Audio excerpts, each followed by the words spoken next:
because I've never met her.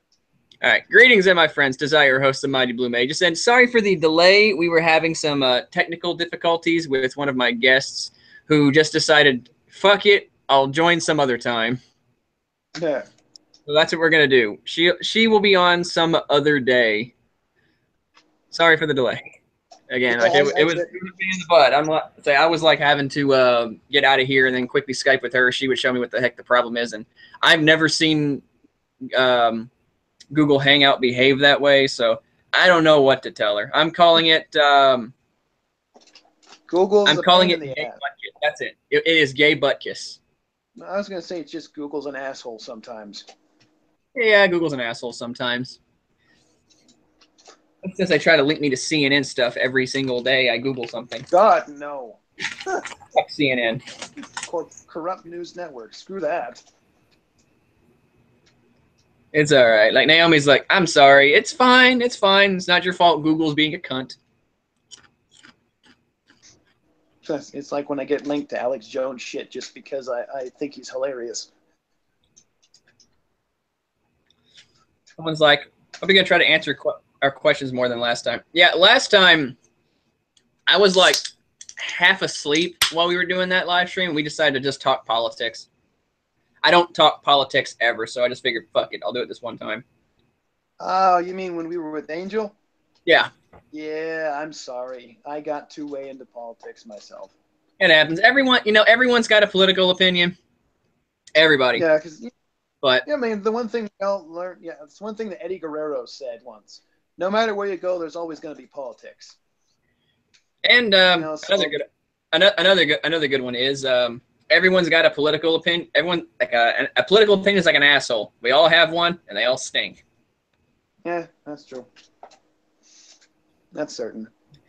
But anyways, okay, yeah. Hey, Danny, hear the rumor the child slave colony on Mars that Alex Jones said was true? NASA actually had to come out and say it was untrue. Clearly, that means it is true. Alex Jones is completely calling it, okay? Yeah, NASA secretly has a sex slave base on Mars. Thank you, based Alex Jones. First, he stops the government from turning the freaking frogs gay, and now he's kids from being raped on Mars. Sugar this crap. Sugar this crap.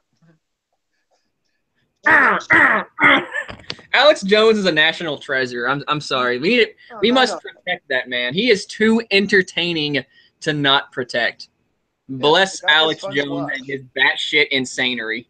And that's one thing people don't understand. Insanity. They say people hate the fact that some people take him seriously, but I'm like, so he's hilarious to watch. I don't take him seriously, but he's funny to watch. Exactly. He's fun. He's good for all the wrong reasons. Let's just say that. He's super fun to watch. Hang on, Ty. Someone's asking about the Phoenix Comic-Con shooter. He said he he said he wasn't guilty. Bullshit! That fucker's not guilty. Bullshit! I mean, he's not guilty. That guy was like 200 feet away from me whenever they got him. Yeah. Fuck that guy. Dude, yeah. Fuck that guy in the neck. He could have died. Danny, you and your friends could have died. So, because I was in like the the badge room while they were apprehending him. And he was like right around the corner or somewhere like that. I can't quite remember where he was, but apparently he was in when they got him. He had snuck around through a couple security guys and just kind of like went to a place that didn't have any staff. You see, he was taking pictures too.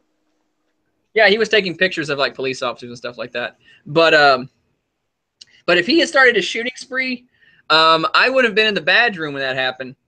Really, really close to that. Yeah. And essentially, okay, if you know the Phoenix Comic-Con badge room area, you know there's only two ways in, and they both come from the same direction. So it's like if he had rushed in, I would have been completely boxed in there, and I would have rushed him. Like, I'm not saying that because like it's a badass thing to do. Like fuck, I would never rush a shooter on any other circumstance, but I follow that that survive a mass shooter table thing pretty accurately. You know, the first thing you're supposed to do is you're supposed to run. If you can't run, you hide, and if you can't hide, you fight. So if I was boxed in, I'm like, fuck it, I'm gonna try and take you down myself, fatty. I would have died, but Yeah, dude. That's what I would have. I would have been. That's what I would have done. If I'm trapped, I'm gonna fucking fight. So if that guy's like, I'm not guilty, bullshit, you're not guilty. Fuck you. Fuck you, you crazy, sick psychopath. Not gonna lie, dude. If you and Eric and everybody would have died, I'd have probably gone dark for a while. I'd be off of YouTube, Facebook, everything. I don't know. Eric wasn't there that day. He was. This was Friday when they got him. Eric was coming on Saturday. Okay. Yeah. So, the people who were in danger were me, Taylor, Danielle, Ryan. I don't think David was. David might have been there. I can't quite recall. If he may have still been asleep. No, wait. David wasn't there yet. He was like. He was still on the plane whenever all this was going down. Okay. Yeah. In fact, that's where Eric was. Eric was waiting at the airport trying to pick him up.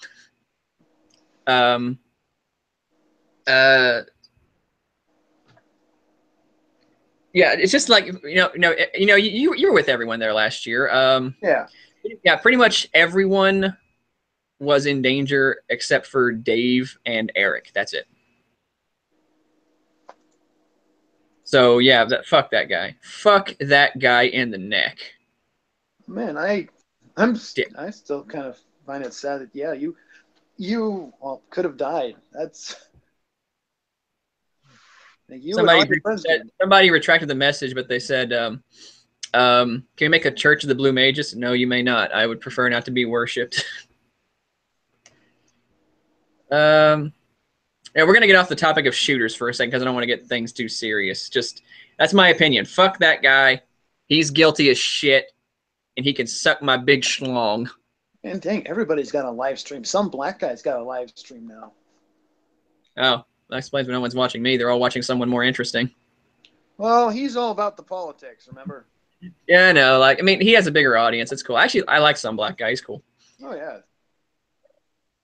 Do you think they'll bring back Pepsi Blue in America? I want them to bring back Kissables, Hershey's. Pepsi Blue actually still exists overseas. I can't remember what country it is, but look up Pepsi Gol, which is like Pepsi Gol. That's Pepsi Blue. Look it up. They still make it. They just don't make it in America. Oh, and they might bring it back though, and I would be okay with it because I actually liked Pepsi Blue back in the day. Has anybody tried Pepsi Fire? Is that any good? I've never even heard of that. No, it's like, I'm guessing it's like a cinnamon flavored Pepsi or something. I don't know what it is exactly, but I remember seeing it in the stores. It's basically, they call it Pepsi Fire. I've never heard of it. Let me look it up. Let me Google that real fast. Pepsi Fire. Fire. The new Pepsi Fire. Oh, it's like really new. Yeah, I've been seeing it in stores for a while. I say try it. It's apparently a Pepsi Ice too, so I guess try. It's apparently like a Pepsi infused with cinnamon or something like that. That's what I assume. It's cinnamon. When I think fire, I think cinnamon. Yeah, and Pepsi Ice is like a ice mint or something like that. Yeah. So I mean, that'd be all right. That'd be all right. Yeah. Would you imagine someone so angry at Disney for buying things to a point where they want to extort from them? I'm not sure I understand your question. Like, is your question are you worried that Disney would buy something and then they would just extort money from them? I mean, to me, Disney should stop trying to fucking buy everything because I'm really sick and tired of Disney, to be honest. Like, I heard, me too. Yeah, I heard Disney was trying to buy Netflix, and I was like, or you can fuck off. Watch them like get rid of all the. I'm glad Netflix was like, no, we're not going to sell to you. No, we're pretty happy being our own thing. I'm actually surprised they haven't bought Capcom yet. To be honest. No, they don't. They didn't buy. They haven't bought Capcom, but it wouldn't surprise if they're looking into it. Since is this megalithic corporation who is just like, hey, look, competition, buy them. Well, they're like not only that, but Capcom made some of the best Disney games. They did, but they made a lot of. It wouldn't surprise if they were just like, hey, Capcom, can we just buy you already? Because we're buying everybody else. Yeah, Thankfully, the downside to that though is there probably would never be another CVS. There would be a Capcom versus SNK. Probably I just not. get the feeling, because like Disney probably wouldn't know what SNK was, and they're not that big. SNK is not that big of a company when compared to Capcom. So I imagine, they probably wouldn't go for it. I don't imagine they would either. I mean, they might, depending on it, because I don't know. I don't think they would though. To me, Disney is like, no. If we're gonna have a Capcom versus anything, it has to be a Capcom Marvel thing or a Capcom Disney thing. That wouldn't be. That's if they bought it. It'd be like, forget anybody else. You work for us now. That's Disney. They're pretty exclusive. I think of the two corporations that we are anti, or the ones that we both hate, are Nintendo and Disney. I don't hate Nintendo and Disney. I just don't like Disney's business practice of buying fucking everything. And I hate Nintendo because they release like, what, 2 good games every other year, and people treat them like the second coming of Jesus Christ. I think that's a funny thing. Does anybody talk about Breath of the Wind anymore? You mean Breath of the Wild? Wild. I see some people posting about it, but it was like after that first month, it just went dead. And that's the Nintendo cycle, A new game comes out, it actually looks pretty good, and it actually is pretty good. Everyone loves it for like the first month, and then after that, whoosh, we shut the fuck up about it. Yeah. I don't mean to sound angry because you know what? I mean, if you like Nintendo, buy whatever you want, play whatever you want, that's fine. I don't mean to come off as that angry, edgy dude on the internet because I'm not. But I mean, it's just when it comes to Nintendo, I really don't like dealing with Nintendrones. Those guys, like Shigeru Miyamoto could literally defecate on their plate and they would eat it, and they would eat it, saying, "Please, may I have another? 10 out of 10, best game ever." Pretty much. I mean, I get it. Nintendo has some of the best franchises of all time, and they're actually cleaning up their act, sorta, right now. But come on, let's just be real with Nintendo here. With the exception of announcing several Metroid titles this year, as well as a new Zelda game and a Mario title, I'm gonna be fair to them. In the past 5 years, what have they done with their beloved franchises? Well, they put out a Star Fox game that apparently everyone hated. They've sat on Metroid except for that one game that nobody wanted. Because it didn't have Samus in it? Yeah. What the heck are they doing with Smash Brothers right now? Do they ever intend on releasing a new F-Zero game? Well, I mean, Smash players love their Melee too much. I mean, I know Smash players are a different breed than Nintendrones altogether.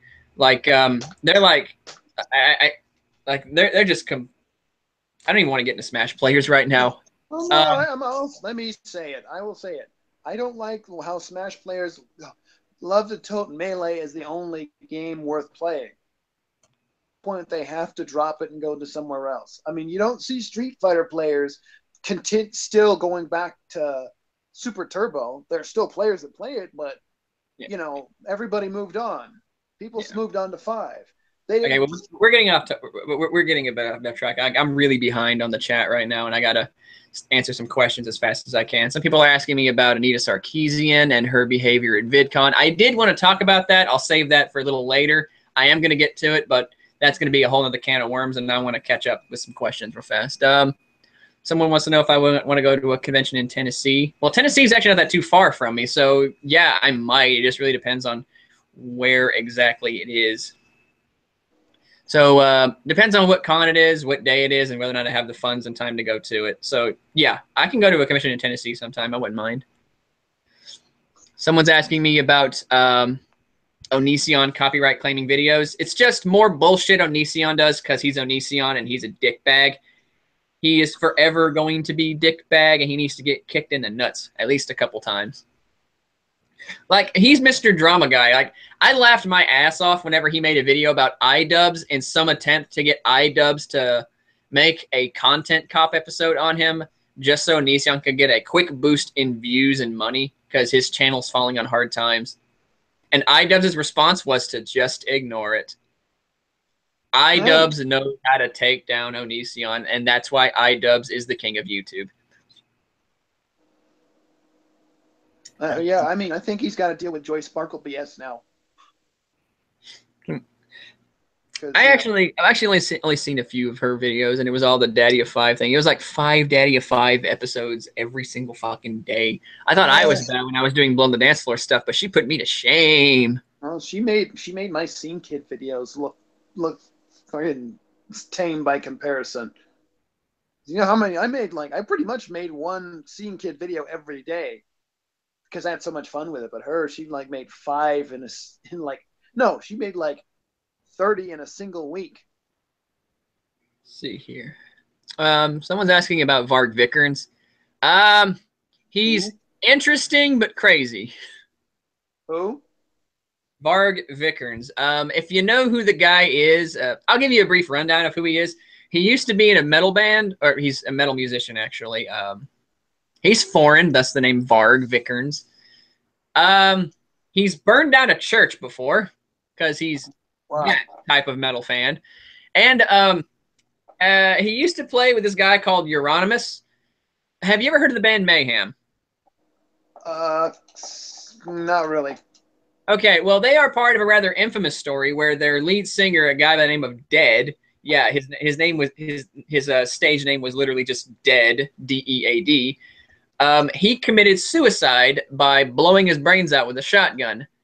Now, Euronymous, being the total shit stain that he is, took a picture of his dead friend's suicide and made it the next album cover.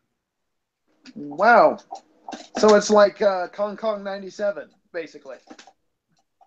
It wouldn't surprise me.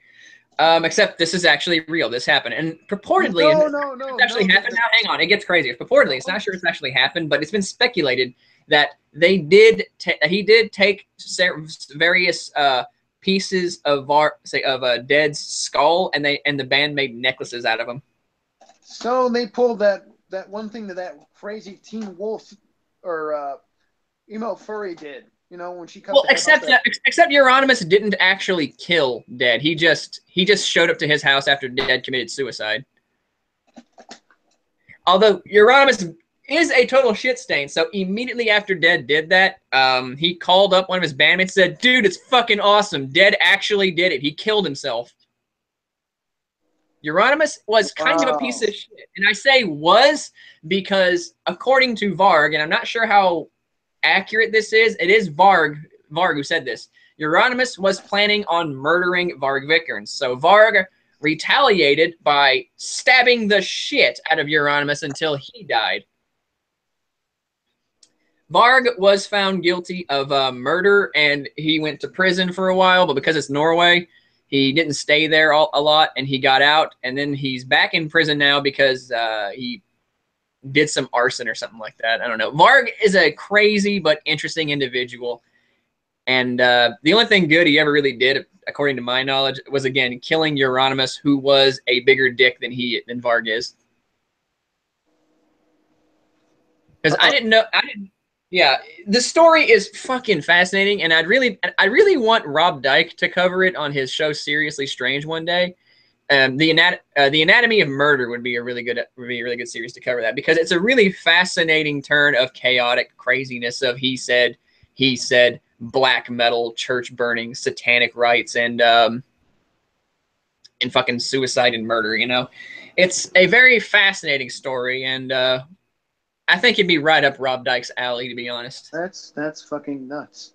Yeah, it's a fucking crazy story. Wow. You know, Varg, I had no sympathy for the guy. He's crazy. If you listen to him talk, he's a fucking neo-Nazi, I think.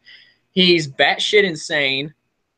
He's murderous, as we know, and I'm not going to excuse his actions. But the only good he did in the world, if you ask me, was ridding the world of a guy who just so happened to be a bigger dick than he was.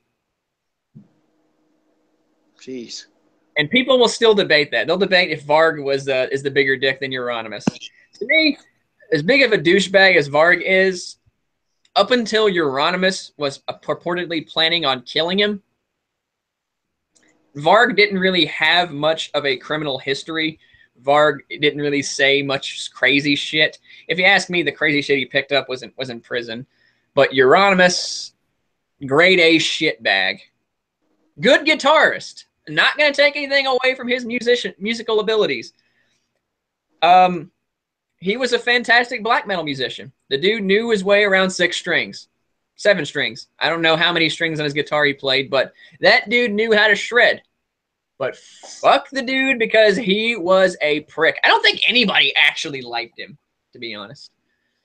So yeah, that's the story of Varg, and that's my controversial opinion of him. Varg is a douche. Euronymous was a douche, and the only person who was innocent in that situation was the guy who blew his brains out. Dead, to my understanding, was actually a really nice guy. Okay, so here's a little bit off topic. Do you think Rob Dyke will ever cover the Chris Benoit murder? I certainly hope so, because that is also very fascinating. He has plenty of evidence he can look behind. Yeah, I think I'd probably wait for the documentary first, though, if there is going to be one. There's supposed to be like a dramatic biography or something like that called Crippler or Crossface or something like that. I don't know. It's been in rumor for many years. I'm not sure it's ever going to actually get made. But anyway, someone's like, what are my thoughts of the band Ghost? I like Ghost, although I hear that they have some financial issues of not paying people who play for the band. So I don't know. Have I ever tried Do SA? Yes, I did. That was the most bizarre tasting Mountain Dew I've ever had. I bought it because I thought the pun was stupid, and I'm like, for that pun, I have to buy a bottle. I tried it, and I'm like, it's not bad. It's just bizarre tasting. I don't really know how to describe it. Yeah, they just mixed Code Red with Voltage with Whiteout or something like that, like the flavor Whiteout or whatever the heck the white flavor of Mountain Dew is. Oh yeah, it's red, white, and blue. It's Dew SA. Okay, fine. I'll buy a bottle because I like puns. Okay. Do I believe Cartoon Network has been burying themselves into a deep hole thanks to their Teen Titans Go addiction? Yes, they have. That show is dirt cheap, easy to produce, and now they are consistently trying to replicate it for when people eventually get tired of Teen Titans Go. And people have been tired of Teen Titans Go for a long time. Oh, I mean, what else is there that's on there? I haven't watched Cartoon Network in over a year. Is Steven Universe still going on? Steven Universe is still on there, and that show's ever diminishing quality of animation and inability to keep character designs consistent. Like, what the heck is up with that show and its proportions? Like, someone posted a picture online. It was like, this is the Steven Universe proportions from the exact same episode. Consistent, and it's on the same freaking episode. Meanwhile, there have been cartoons that have been running for years, and they keep proportions and designs consistent throughout seasons. I don't know how Steven Universe animators managed to fuck up that bad. So they're basically turning into Ren and Stimpy because Ren and Stimpy was guilty of that. No. Ren and Stimpy's animation was deliberate. This is purely accidental. Like, a character will be relatively tall and slim in one scene, and in the next scene, they'll look fucking chibified. It's embarrassing. I can't believe that they let this pass. If I was an animator on that show, I'd be ashamed. I'd be like, I would never put this on my resume. I don't care how tall the show is. I would never put that on there. I'd quit. Yeah, I'd quit. What SNK games do I like that aren't fighters? I often forget that SNK makes games that aren't fighters. Metal Slug, Sengoku, that's really good. Yeah, Metal Slug, Sengoku. I mean, Metal Slug especially. I love some Metal Slug. Metal Slug is great. To make that Metal Slug movie. Just freaking do it. You know, your Transformers movies aren't doing that hot anymore. We'll get to that later.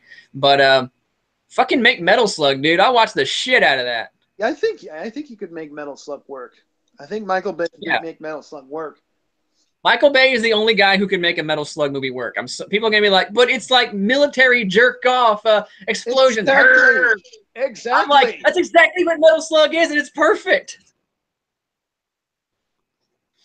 Okay. Yeah, Metal Slug is basically MASH with a lot of explosions and action because it's supposed to be comedy.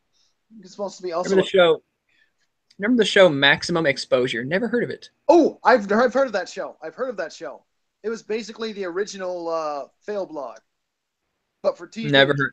It basically Surprisingly, would show, it was like one of those shows where you would show people wiping out, people falling on their asses, giant explosions and shit like that. It would come on really late at night, like around 9 to 10 o'clock at night.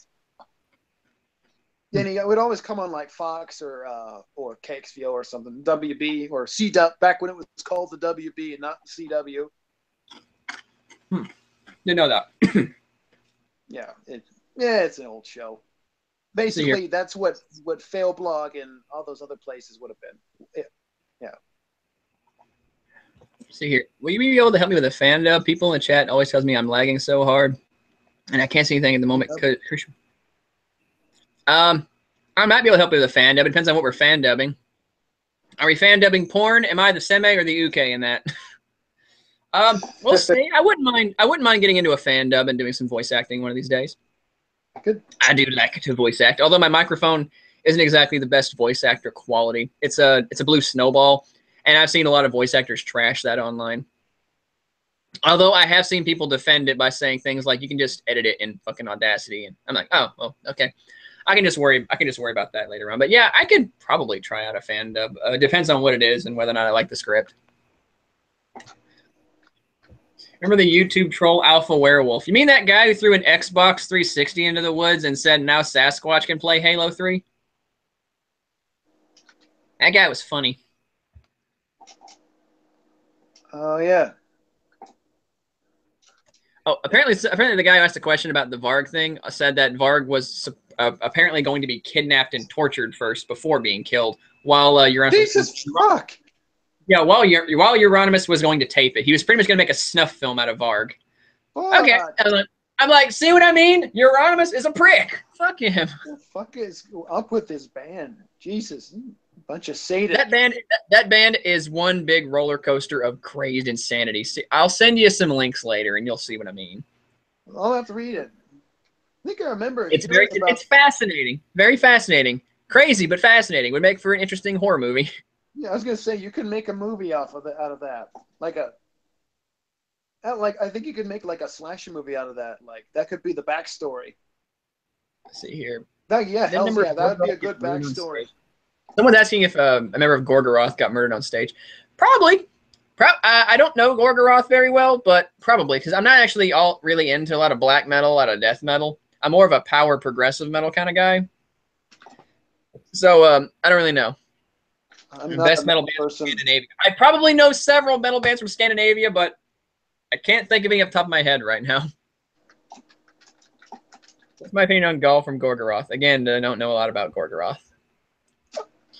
Would I be correct in saying you were a Sega kid growing up like me? Yes, because Genesis is what Nintendo don't. I have like maybe 11 Super Nintendo games and maybe 10 or 15 NES games and I don't know, maybe 20 N64 games, but I got a fucking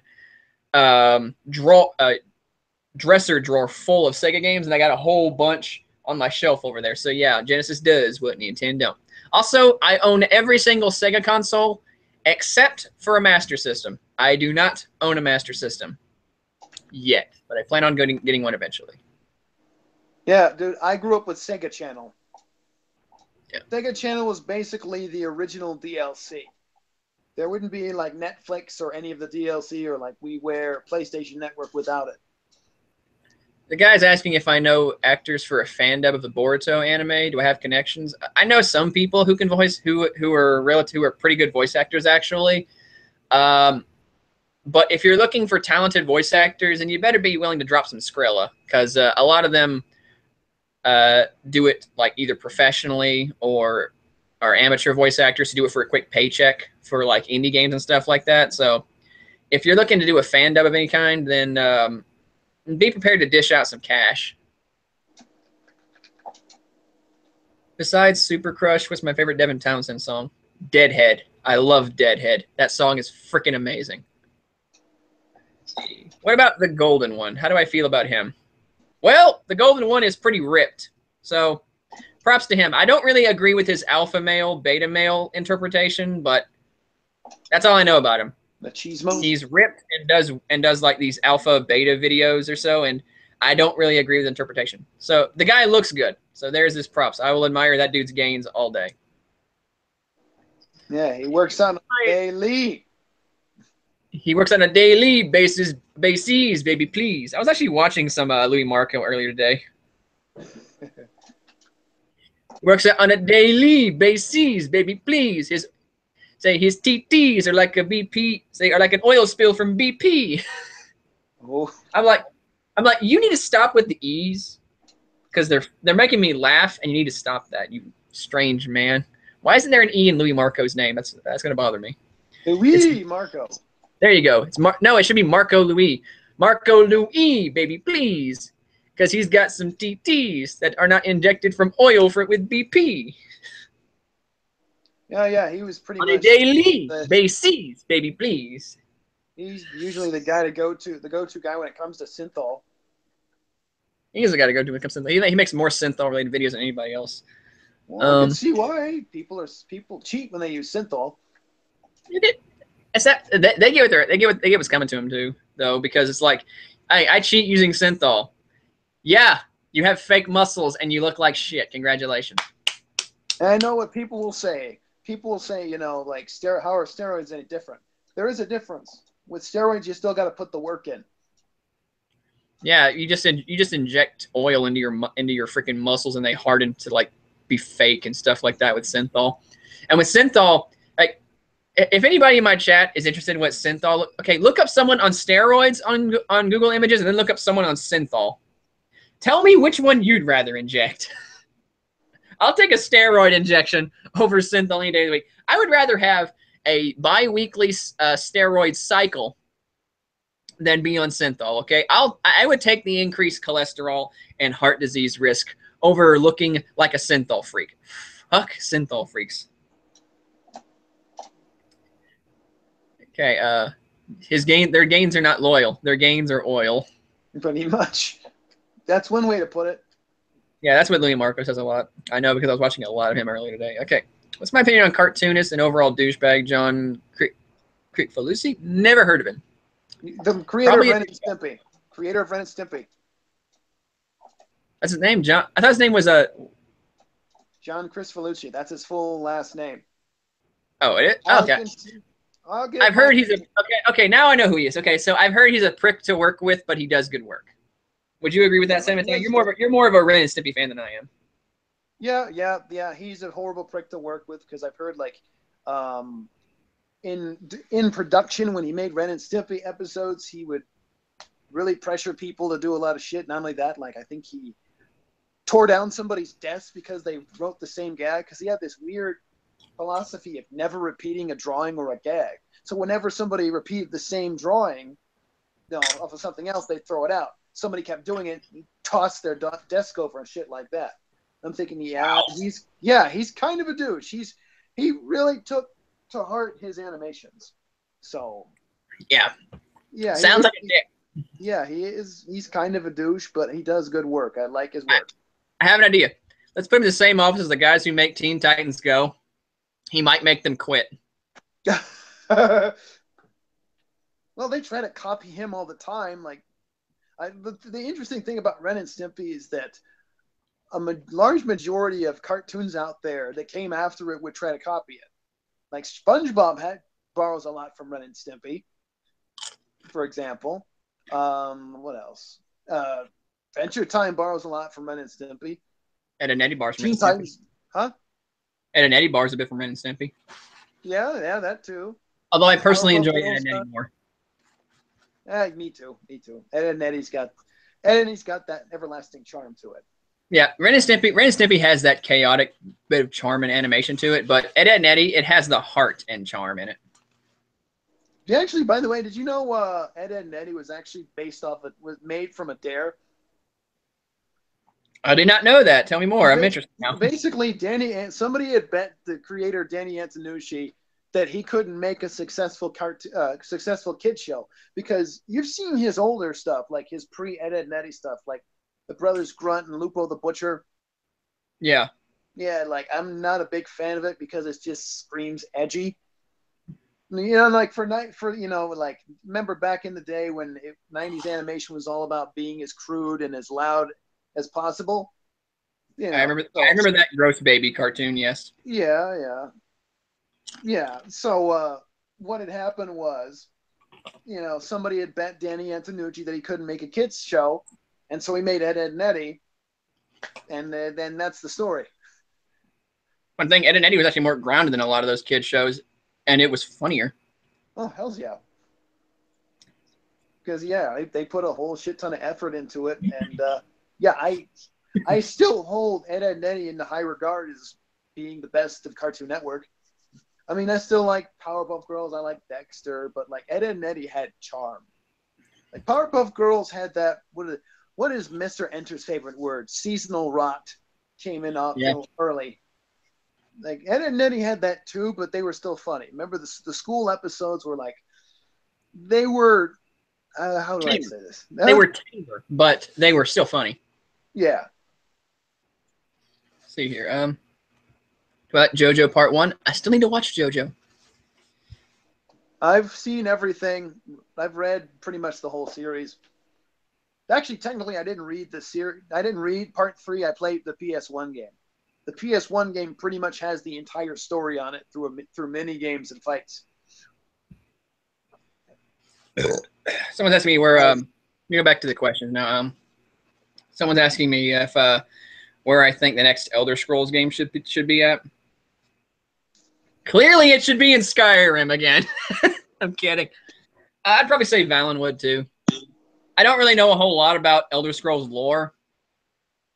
To me, there are more interesting fantasy universes. Like, I think Warcraft's lore is way better than Elder Scrolls is. Call me blasphemous if you will. I don't care. That's my opinion. I'm sticking to it. World of Warcraft has better lore than Elder Scrolls. Fight me. I'm not big on RPGs. I mean, like anyone in the chat would be like, "How dare you enjoy that piece of shit same game that just comes out with a new expansion every year?" Yeah, but that piece of shit same game made Blizzard the second biggest company on the entire planet, or second biggest game company on the entire planet, right behind Nintendo. They tell an excellent story. They have the only genuinely good video game movie. Oh, okay, you got that. Huh? You got a point there. The only good video game movie. People, I know some critics were like, it's bad at first, but everyone else is like, that was actually really damn good. Yeah, let's go. More of that, please. And now critics are finally going, maybe we were a little too harsh on it because it was another video game movie. It had that stigma attached to it. But after watching it again, it's pretty good. It's pretty good indeed. If you guys haven't seen Warcraft, seriously, go watch it. It's awesome. You don't have to be into Warcraft lore to really enjoy it. It's just a fun movie. Have you seen it, Ty? I have. It's really good. I like how heavy the hits are in that movie. Like it's a really small scene. It's whenever they they're burning down the Frostwolf tents and stuff like that. And here you have Orgrim Doomhammer just standing there. One of the orcs just runs by. He just takes his hammer, wham, square in the face. Like, that's the perfect scene to demonstrate just how heavy the hits are. And that's what I like about it. The hits don't feel like these really light kind of CGI fests. They have some weight to them, and I love it. Now, I might watch them later. I love it. This is a bit off topic, but are you still stoked for the King of Fighters movie? King of Fighters Destiny? Yeah, I'm stoked for that. We'll talk about that a little later on. Okay, Maximum Exposure's on. Somebody uploaded Maximum Exposure episodes on YouTube. I have to watch it sometime. I wouldn't be too interested in Maximum Exposure. It's basically just like watching fail videos on YouTube. Someone's like Michael Bay's a douchebag for Pearl Harbor. I get why they would say that. Pearl Harbor wasn't that good and stuff like that. I'm not talking about Michael Bay as a drama director. I'm talking Michael Bay as a visual effects kind of director. That's where he's best at, making shit explode. And when it comes to Metal Slug, since that was the topic from earlier, I can't see anybody else doing Metal Slug. Okay, it has to be Michael Bay. He's the only one who could possibly match the ape shit insanity of Metal Slug. Well, I mean, as long as we get a good writer to at the very least, put out a good script that people can watch. You know, get people watching. But all the other visionary explosion shit, yeah, that's all Michael Bay. Give that to him. We're gonna go down here. The Devils. It's gonna be like, what I think of the Yakuza games. Haven't played them. I need to, but I haven't played them. Negaphone Morrowind. Ever read the fanfic Magic McCree? I have not. I don't like to read fanfics. Fanfics creep me out. Would I like a Shonen Jump and SNK crossover? Yes. That'd be nice. I would be down for that. Let's see here. Would I rather have a raccoon as a pet or Onision as a butler? I'll take the trash panda. That Tekken movie was stanky dumpster movie. I didn't like it at first, but it grew on me after a while. I think it's one of the better video game movies. Why are fighting game movies usually the ones that are the best? I mean, minus the King of Fighters movie, which we won't talk about. Past we don't talk about that one. Yeah, but Street Fighter was pretty good. Mortal Kombat was pretty good. Annihilation wasn't that good, but the first one was pretty good. Okay, we're not going to talk about Legend of Chun-Li either. That movie sucks. No, fuck that. I guess their sequels suck. Okay, I have noticed a trend with fighting game movies, though. It's like this. They may have a first movie. It's like, hey, that's pretty good. But if they have a sequel or another movie, they're always like, dear God, kill it. Because apparently Tekken 2, yeah, there's a Tekken 2 movie, if you can believe it, and apparently it's awful. They turn Kazuya into the hero of that movie. But if you watch the movie, you know that Kazuya is a rapist. You can't turn a rapist into a protagonist in a martial arts movie. Get out of here with that. Yeah, well, you'd think they learned their lesson from Doomed Megalopolis. I mean, at least Doom Megalopolis. I mean, that's a fighting game. That's not a fighting game thing, but still, it involves the main character. I mean, maybe in some bizarre fashion, you could write a story around a rapist and make him sympathetic. Maybe he hates himself for what he did in the past or something like that. But that would take a really, really good writer and touching upon a really, really sensitive subject that you could. It would either be interesting or extraordinarily bad. You'd be better off not writing something like that, especially not as a sequel to a movie based on a game that has a fighting bear and a boxing kangaroo and had a crossover with a children's dinosaur. Oh, don't forget the piece of wood, the talking. Yeah, that's it. It's like okay, not with Tekken. Okay. That idea should have been shot dead. The first guy said, hey, let's make the next movie about Kazuya. He should have been immediately thrown out of the building. Let's see. See here. To be honest, I would like for a Psychonauts movie. I think Edgar Wright would be all right for a Psychonauts movie, but I don't want a Psychonauts movie to be made because I want Tim Schafer to sell the IP because Tim Schafer is a douche. And until he cleans up his act, I will not respect him. No, yeah, Tim Schafer's a cuck. He used to be my favorite video game designer. Psychonauts is awesome. Brutal Legend's hilariously awesome. Especially, I love the shit out of Brutal Legend. Grim Fandango is funny.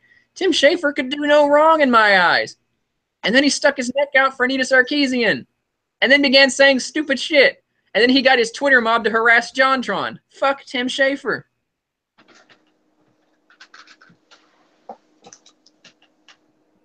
I seem a little angrier in this live stream than I expected to be. I expected to have it be fun, but no, I'm getting. Oh, dude, it's all right. I'm not an angry person, I swear. It's all right, man. You can rant. We're cool. I'm cool with it. I don't. People are like, "Oh, Danny's ranting again." Holy shit, man! We're getting some of that salt. Yeah, you get a little. I guess. Yeah, everybody's that. They like your rants. Do Australian cats and French rabbits exist? How many is possible? I don't know. I mean, I would be willing to bet that Australia has cats and rabbits, but I'm not sure if they're native. If you would have a special power from a video game, what would it be? I would be a blue mage from Final Fantasy because then I could just get hurt from everything, and then I could have all the power in the universe. Just stop me. Eventually, I would become too powerful to stop, and if I survive all of the attacks you give at me, and I would, then I too could shoot them back at you. I would be immortal. Or just a really, really powerful guy. So yeah, I'd be a blue mage. Me, you said powers from video games, right? Yeah. I would probably go with any fighting game powers. No, boss fighting game powers. Like Gil, like the powers of Gil, because I could bring myself back from the dead. Resurrection. Or better yet, like I'd have powers like Orochi or any of the boss characters that have screen attacks. You know, the ones that take up the whole entire screen? Yeah. Yeah. Again, Gil. Well, and Orochi. Mostly Gil, though. No, Orochi started it, to be fair. He's harder than Gil? Mm-hmm. You've played King of Fighters, right? I haven't actually played the Orochi saga, though. I know that's the most popular saga, but I've never actually played it. Go through it. Like, like, none of those guys fuck around. Oh my god, I'm gonna. Rugel's hard. Goenitz is hard. And Orochi isn't quite as hard, but he's still hard. Like, he's still a pain in the ass to beat. I'm scared now. That's why they call it SNK boss disease, man. Okay, what's harder? Huh? Okay, what is harder? Art of Fighting 2 or Orochi? Probably Art of Fighting 2. Okay, I'll be all right. No question, Art of Fighting 2. Because I can actually make it to Orochi. Okay, I should be okay then. Thoughts on the Jeepers Creepers movies? First one didn't care for. Second one I thought was all right. The director is a pervert, though. And he should be behind bars. Well, what did he do? He molested a kid. Oh, damn. You didn't know that? No. Yeah, look it up. The director of Jeepers Creepers is a child molester. Oh, shit, shows what I know. Yeah, it's fucked up. That is fucked up. Magic. Someone's telling me about we're gonna get off that topic because that's uncomfortable. Someone's like, Magic McCree involves McCree as a male stripper fucking Hanzo. Yeah, I'm really not gonna read that. No, thank you. I don't want to see McCree do that. No, thank you. I don't want to see McCree McHanzo. No.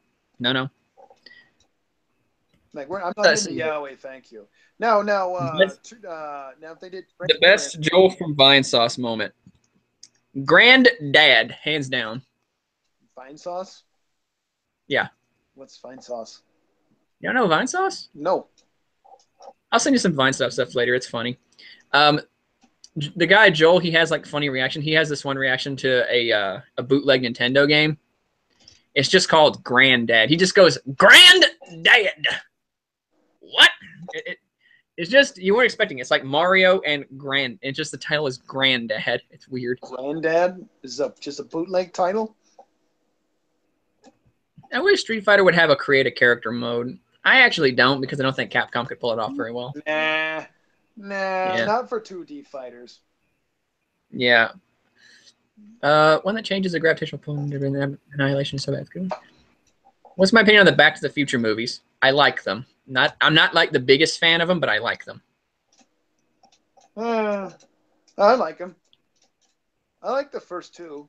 Apparently, wait, hang on. Someone's like, Dave Bautista was going to be King in the Tekken film.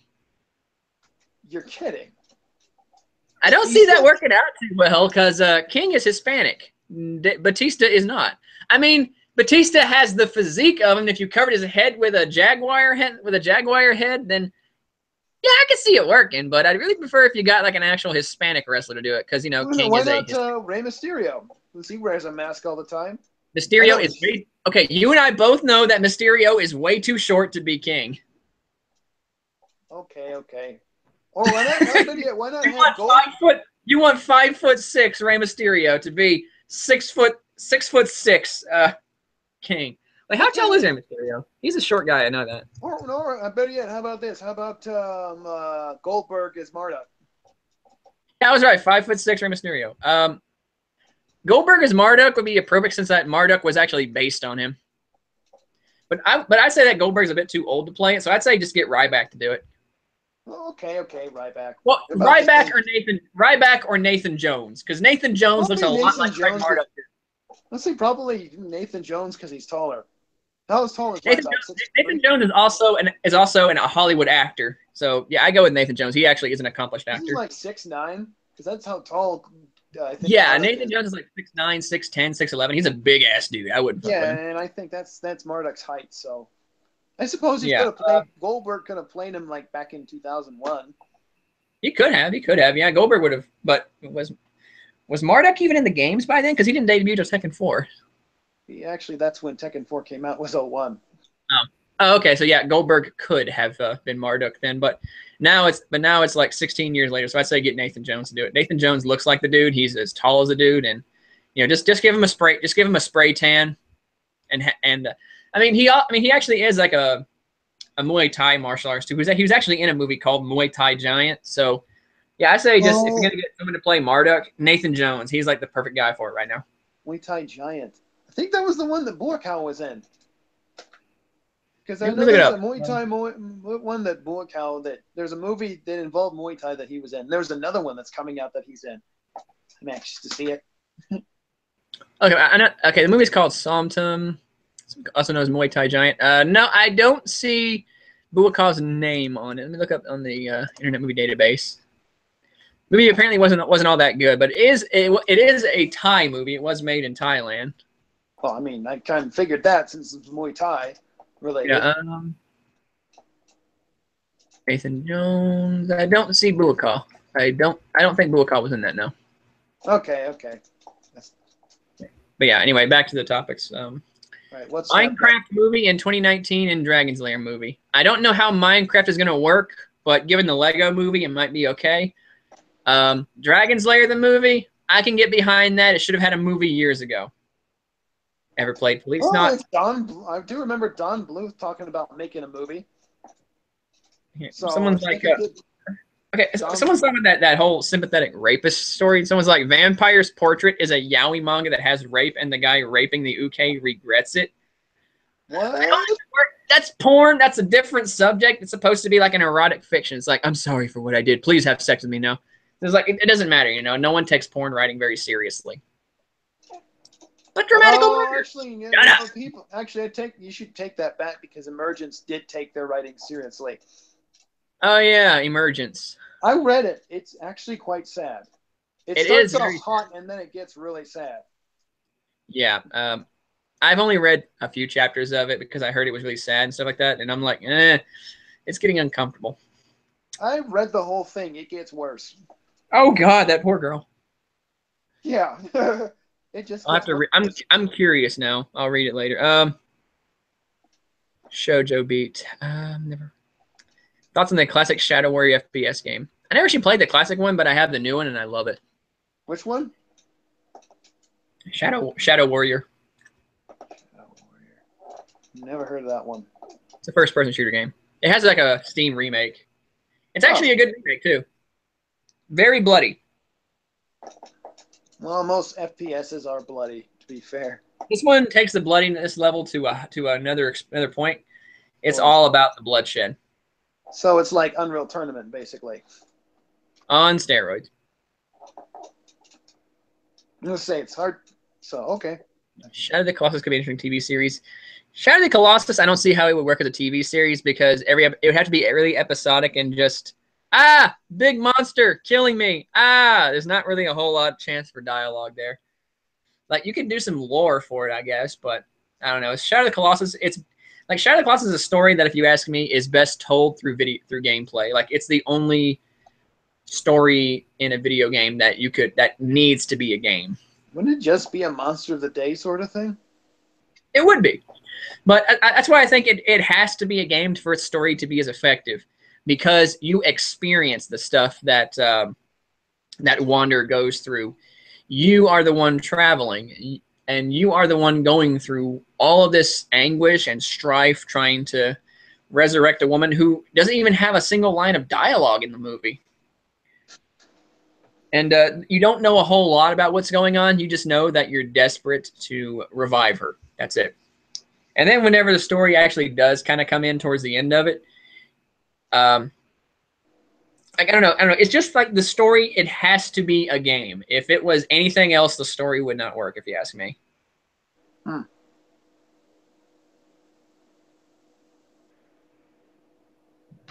What's next? What other questions you got? Someone's talking about the sex scene between Kazuya, Nina, and Anna in the Tekken movie, and Jin cheating on his girlfriend with Christy. Yeah, I know. I've seen the movie. So it's like a whole love triangle in that movie? No, you didn't see the Tekken movie? No. Go watch it. You'll see what I mean. Number one, it's not that bad. People say it sucks, but it's really not that bad.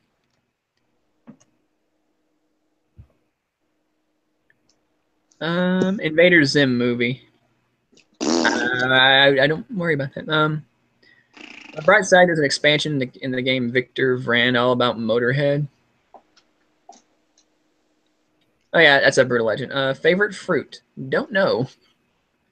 Is Leo a good Tekken character? I really like her. I like Leo too. In fact, Death Battle episode, Leo versus King from King of Fighters.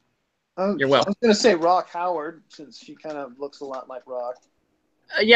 But King was like the original androgynous looking character that was thought to be a guy, and Leo kind of stole that shit. I what you doing, Namco? You just told Jack SNK shit box. That's just saying, I'm just saying that because her design is very similar to Rock. Well, I mean, I'm just saying, like, since Leo kind of hid their gender and King hid their gender, I say, there you go. There's your connection. Just have them fight on Death Battle. My money is on King because although I like Leo, King's tough. A bit too tough. She's one of the toughest females in the King of Fighters universe, and I think most King of Fighters characters are pretty tough. Yeah, but King especially is extremely tough. Inuyasha is getting a live action play. No. God, no. How's that gonna work? I'm worried.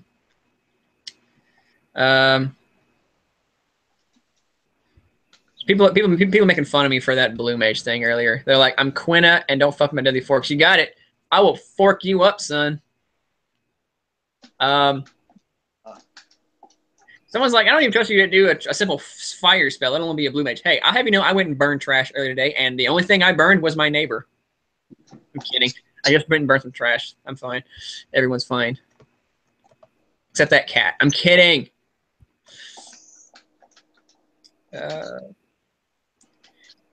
I'm making 1 million subscribers and patrons, but you have to listen to Design the Skyline for 5 straight hours. But I do it. Dude, I listen to Design the Skyline for 24 straight hours if I got 1 million subs and patrons. You kidding me? It's a fucking cakewalk. Give me that.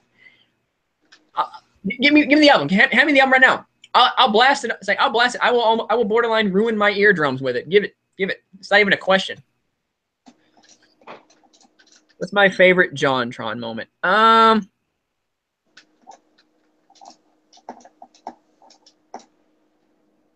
don't know. It's really hard to pick my favorite John moment. I just love John. A picture of Leo and Dragunov having sex. Lovely. Favorite Mortal Kombat game? Mortal Kombat 2. Ultimate Mortal Kombat 3. Interesting. But maybe it's a Mortal Kombat 2. If there was a movie based on Street Fighter like the first one, which wrestler could play what character?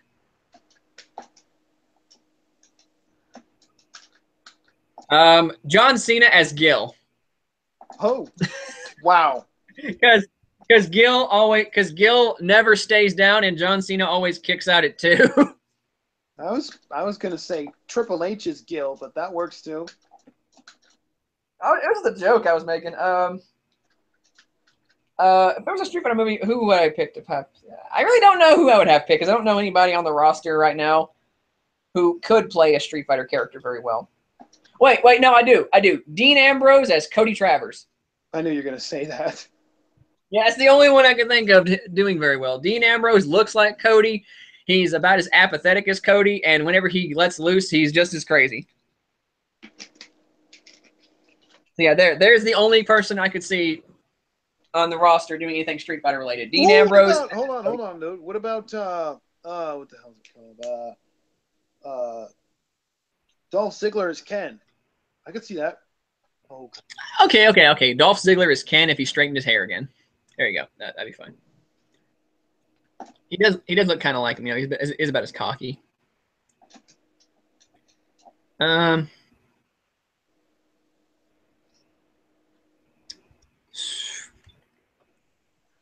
do you think of Monolith Studios? The guy behind Shadow Mordor doing a Brutal Legend 2. I'd be okay with the guy from Monolith Studios doing a Brutal Legend 2. Christy or Eddie Gordo? I have to go with Christy because she's hot. That's my only excuse. They have the same moveset. Lucky Chloe. I imagine Brock Lesnar being Farrah Tor for some reason. Who? Who? What's that? Farrah Tor is that from Mortal Kombat or something? It's from Mortal Kombat. Okay. What's he look like? Oh, that freaking Beyond Thunderdome looking guy. He's a new character. Well, he wouldn't talk, and I just imagined Paul Heyman being the guy on his back. So yeah, sure, why not? I can see it happening. Is the Castlevania Netflix series out yet? No, it's not, but I think it comes out this week. Let's see when it comes out.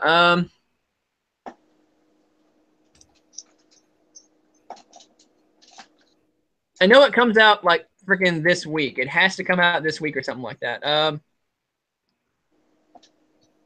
Yeah, it comes out this week on the 7th.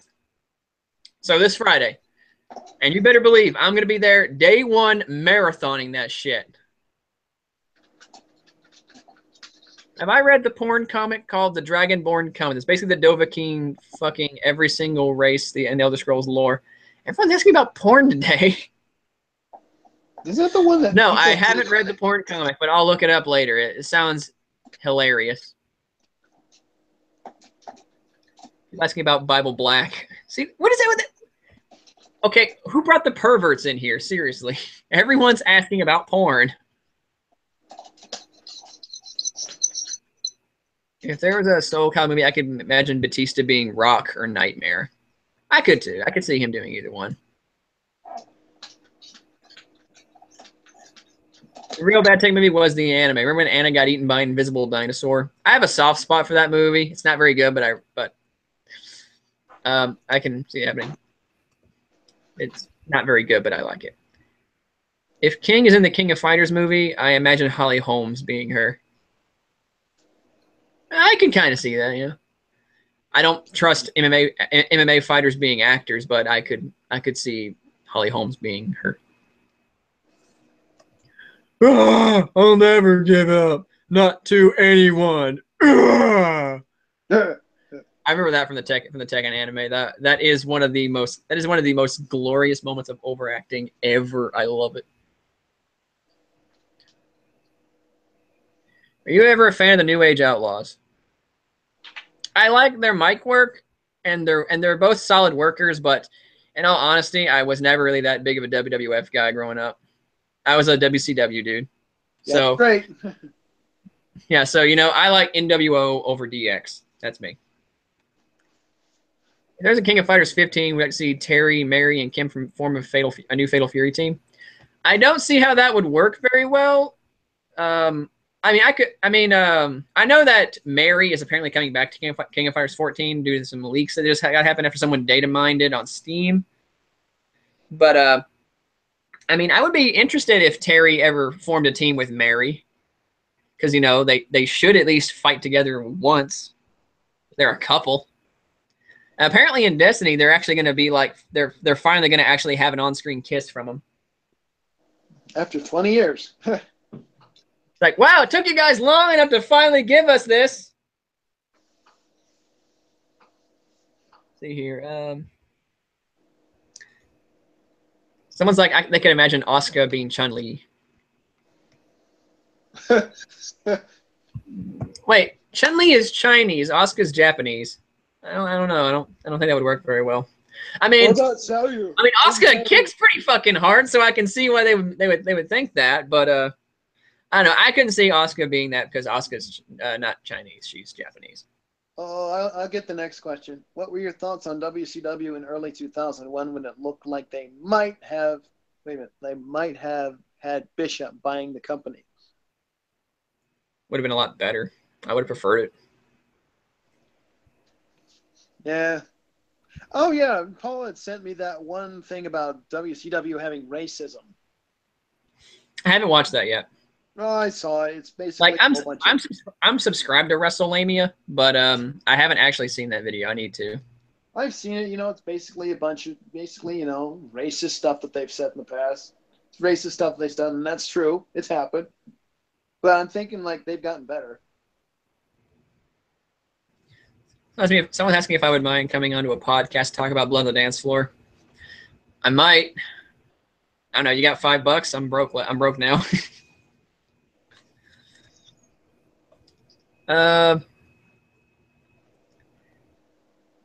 Imagine K-pop singer Hyuna playing Jury. Maybe, I don't know.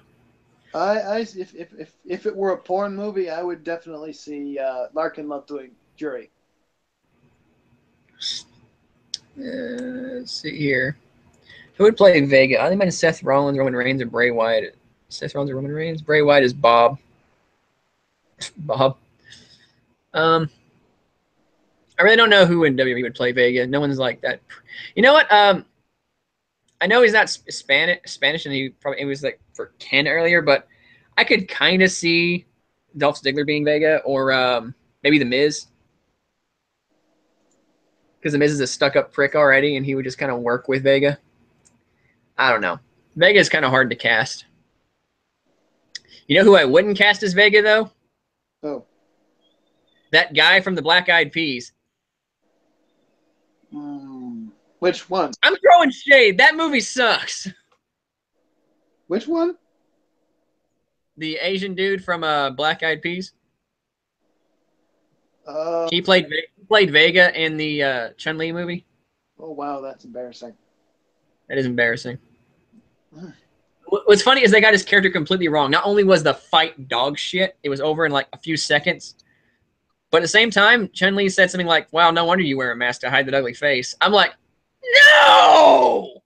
That is the exact opposite reason Vega wears the mask. No. What's wrong with you?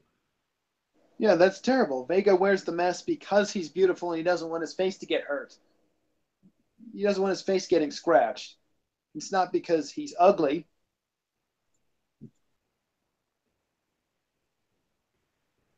Okay, now, there's another one. Everyone hear about the news at Anime Expo today. What's the news? I did not. I don't even know what's going on right now. I have no idea what's going on at Anime Expo, but we're actually at the bottom now. Okay. And my brother texted me a message saying things like, check my chat feed.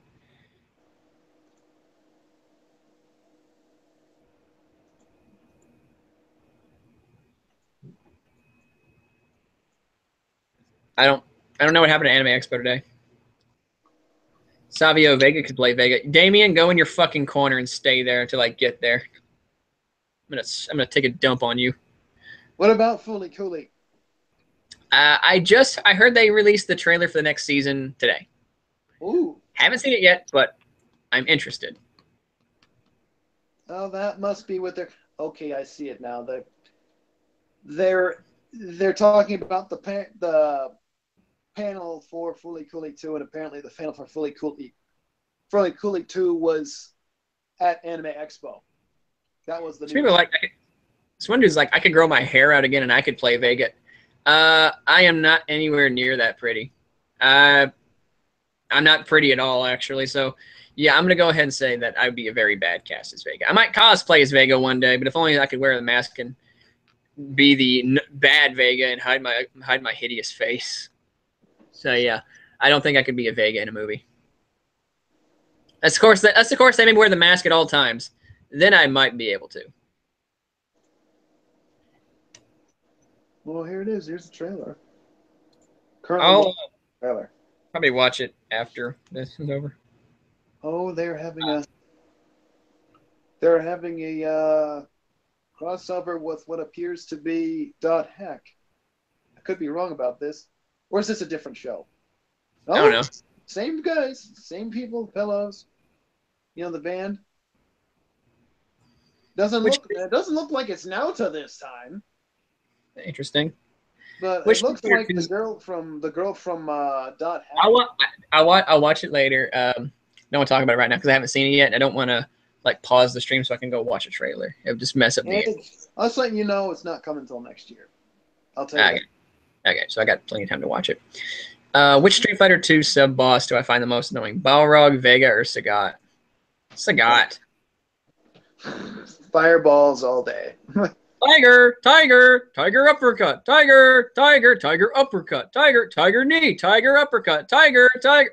Sagat, hands down, Sagat. Well, I don't know. I'd say Vega's pretty annoying too. Shoo! Drops everywhere. Have I ever seen the Street Fighter fan films about Balrog and Vega? Yes, I have, and they are fantastic. Like the guy that got to play Balrog's dad in that little fan film. Holy shit! Give that man an Oscar. That dude's way too good of an actor to be underground as he is. Yeah, no, yeah, his work was really good. I was like, it really felt like he was talking about his son. Holy crap! It was amazing. You remember towards the end of that, he actually had legit tears. He was crying. Yeah, he really made his role.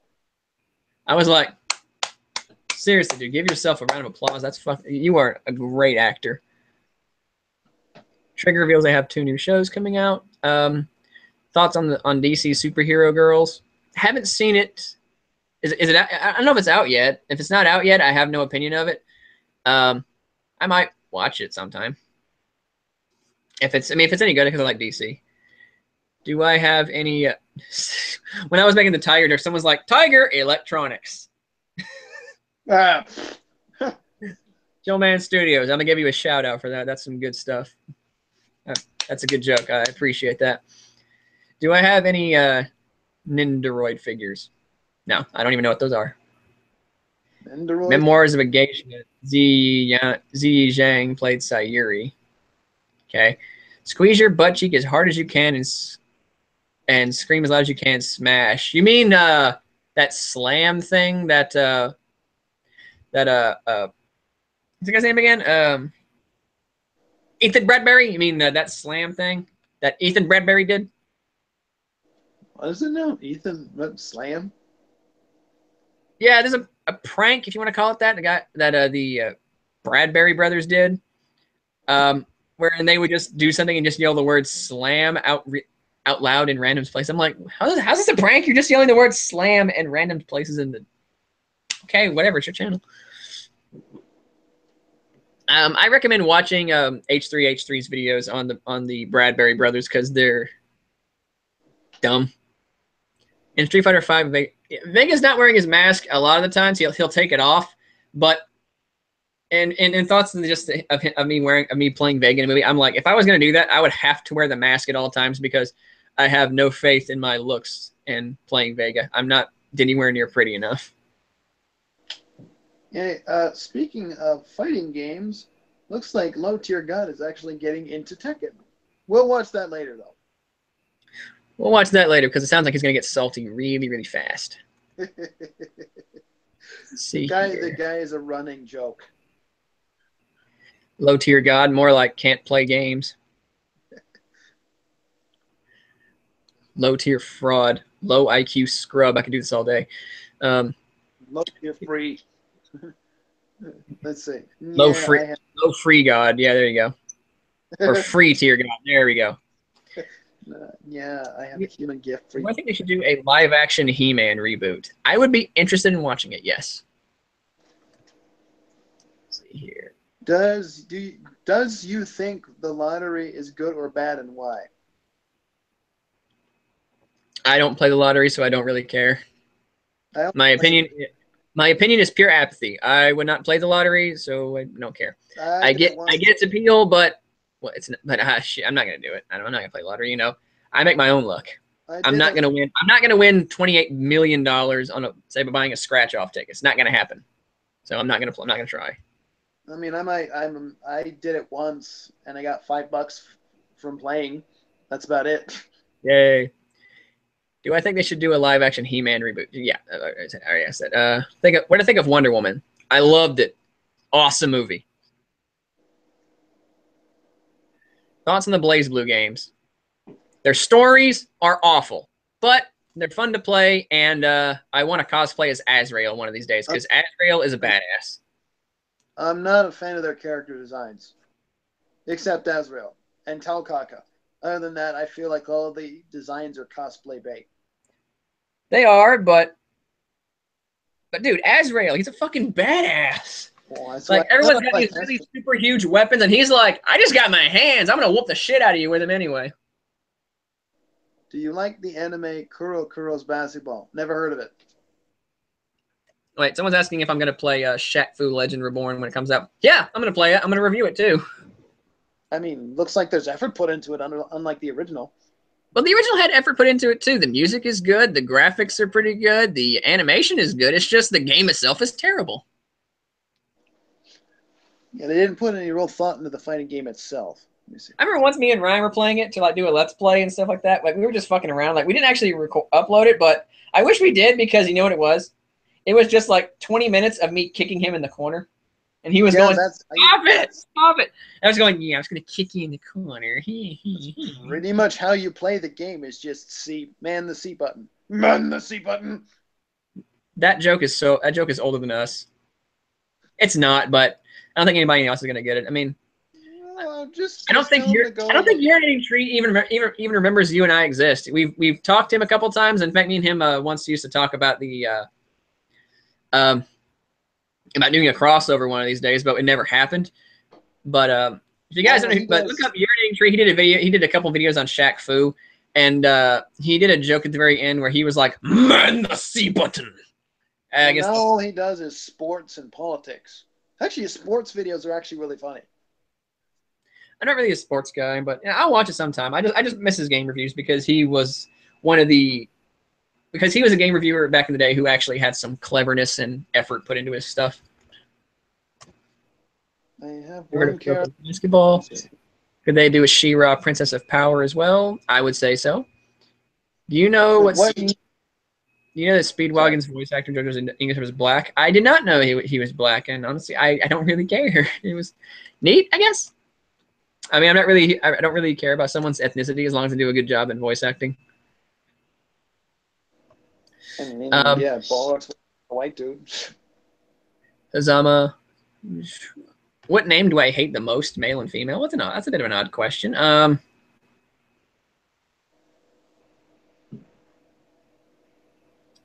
What name do I hate? I can't really think of many names that I actually have. I've never looked at the name and just go, your name, it fucking sucks. I haven't encountered. I really don't know. That's a kind of a weird question. Do you think that Young Justices on DC streaming service will do better than on Craptoon Network? I think it'll do a lot better since people were really clamoring for a Young Justice Season 3, which I'm really hyped for. Well, why not put it on Toonami? I think it'd probably be more successful. Maybe, but they're putting it on like Netflix or something like that now. That works. Yeah. One kid for a Street Fighter story I'm working on, it was taken in by Vega, and he really fucks her up, making her vain like him. You perverts. Okay, you're the one talking about porn earlier. I don't want to hear about you calling other people perverts, okay? You know, knock on wood. That's plastic and knocked on that wood. It'd be an interesting story, I guess, if Vega adopted someone as like, you are now as beautiful as I am. Slice people up with your claw. Michael Bay or an Uwe Ball are in a fight. Who would win? Uwe Ball would win because he actually boxes people, and he's actually threatened Michael Bay before, if I'm not mistaken. Well, he usually picks on the ones that can't fight. Because remember, he tried to get somebody, a critic who is who did martial arts, and he turned him down. See here. Just can you give us an original quote? Drink your vitamins and eat your milk. Dang it. Say your prayers, take your vitamins. That's not original. I just said drink your vitamins and eat your milk. Because it's weird backwards. Favorite rapper? Chip Fu. I thought you were going to say DMX. He's a second favorite. But I like Chip Fu better. Chip Fu's great.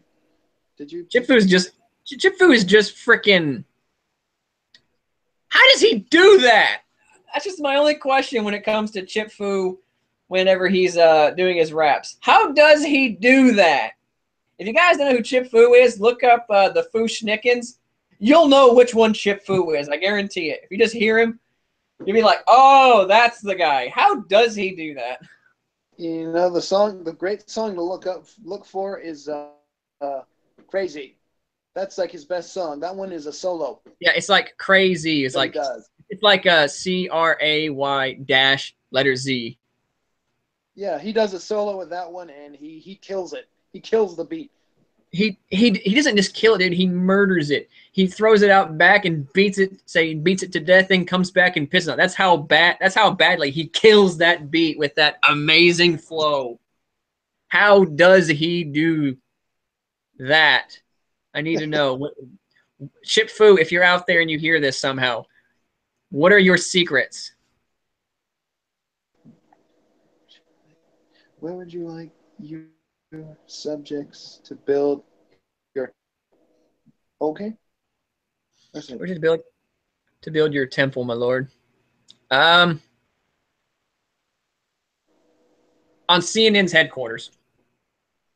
Yeah. Make that space useful. What a great alternative to Comic Sans. Bank Gothic as a badass favorite fonts. Like, I don't have a favorite font. Make words are words.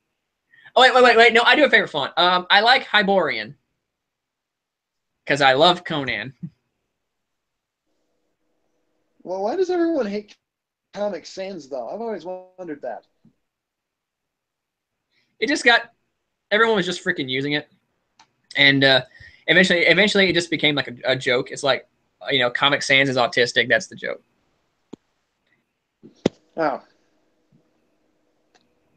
Oh, so they hated it because it was popular?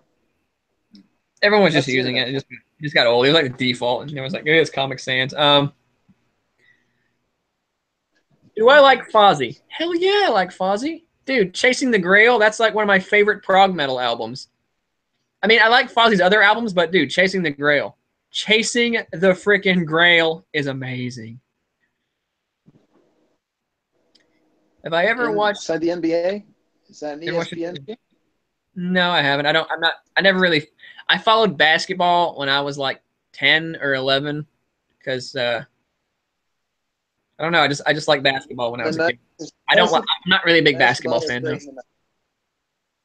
I only watch football and MMA. Let's see here. Okay. One fun font is Tarzana. May not try sometime. Try getting Space Channel 5 on PS2. I might. Shades is asking if Fozzy is considered prog. I don't know if they're considered prog now, but Chasing the Grail is a full-on prog metal album. If you haven't heard it yet, go listen to Chasing the Grail and argue with me. I dare you. That thing is some beautiful prog metal. I think. I mean, you like some old school, like heavy metal and stuff like that. I think you would enjoy Fozzy. I guess I'll check them out. Yeah, I'll send you some of their stuff from Chasing the Grail because that album is like really easy to get a good workout to. Huh. Like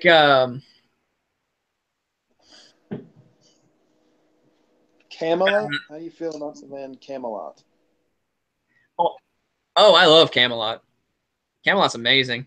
Camelot is Broadway meets metal, and I love it. Oh, remember MXC, Most Extreme Elimination Challenge. I remember that. Get it on.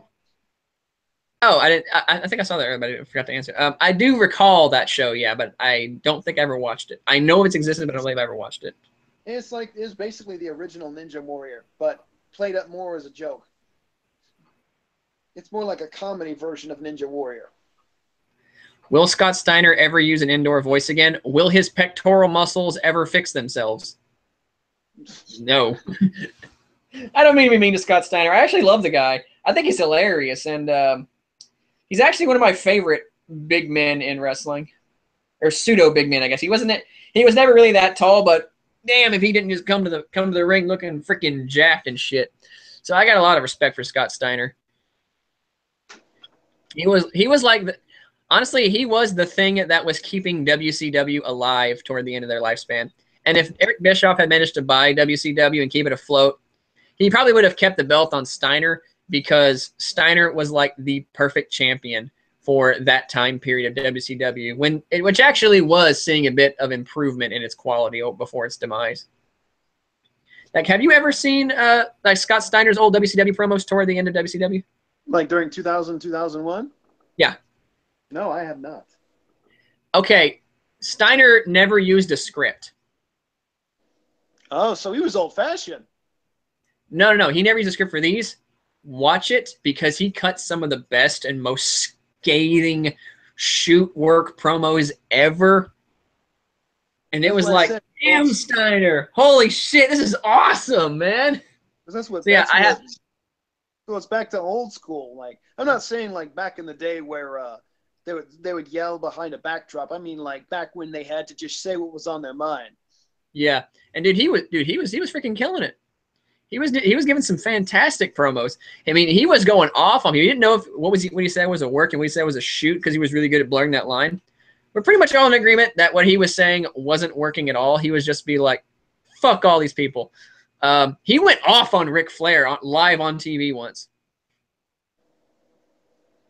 He buried the shit out of Ric Flair, dude. Calling him a plethora of names. And it was glorious. It's like, this is exactly what the kind of edge WCW needed to save itself, but by then it was too late. If Eric Bischoff had been able to purchase WCW and get a good TV deal, which he probably would have, then he likely would have saved the entire company. WCW would have been just fine, and Scott Steiner would have had a really long run at the top of the card. What do you think would have happened to WWE? Probably still would have maintained ratings dominance throughout the Attitude Era. Yeah, I suppose. The Attitude Era was good, but it wasn't that good. Okay. Ever see Scott Steiner announcing matches in TNA 2009? I have. He is hilarious. I love Scott Steiner. Seriously, if you've never seen Scott Steiner like talk, the dude's funny as shit. On top of that, like, and everyone likes to bash his work rate ability because of that terrible feud he had with Triple H. For starters, I don't blame Steiner for that feud at all. I blame McMahon because, two big muscle guys. Let's have him do pose-offs and bodybuilding and stuff. Yeah, I remember that. And then, Steiner had, like, drop foot syndrome, so he couldn't work properly. But if you watch his TNA stuff, like 2006 with Samoa Joe, he put on some really good matches with Joe. He had a really good chemistry with him. Thoughts on Faith Plus One? I want to get down on my knees and start pleasing Jesus. I want to feel his salvation all over my face. Faith Plus One. Faith Plus One. It's from South Park. It's an older episode of South Park, but that's one of my favorite episodes. Whenever Cartman starts a Christian rock band.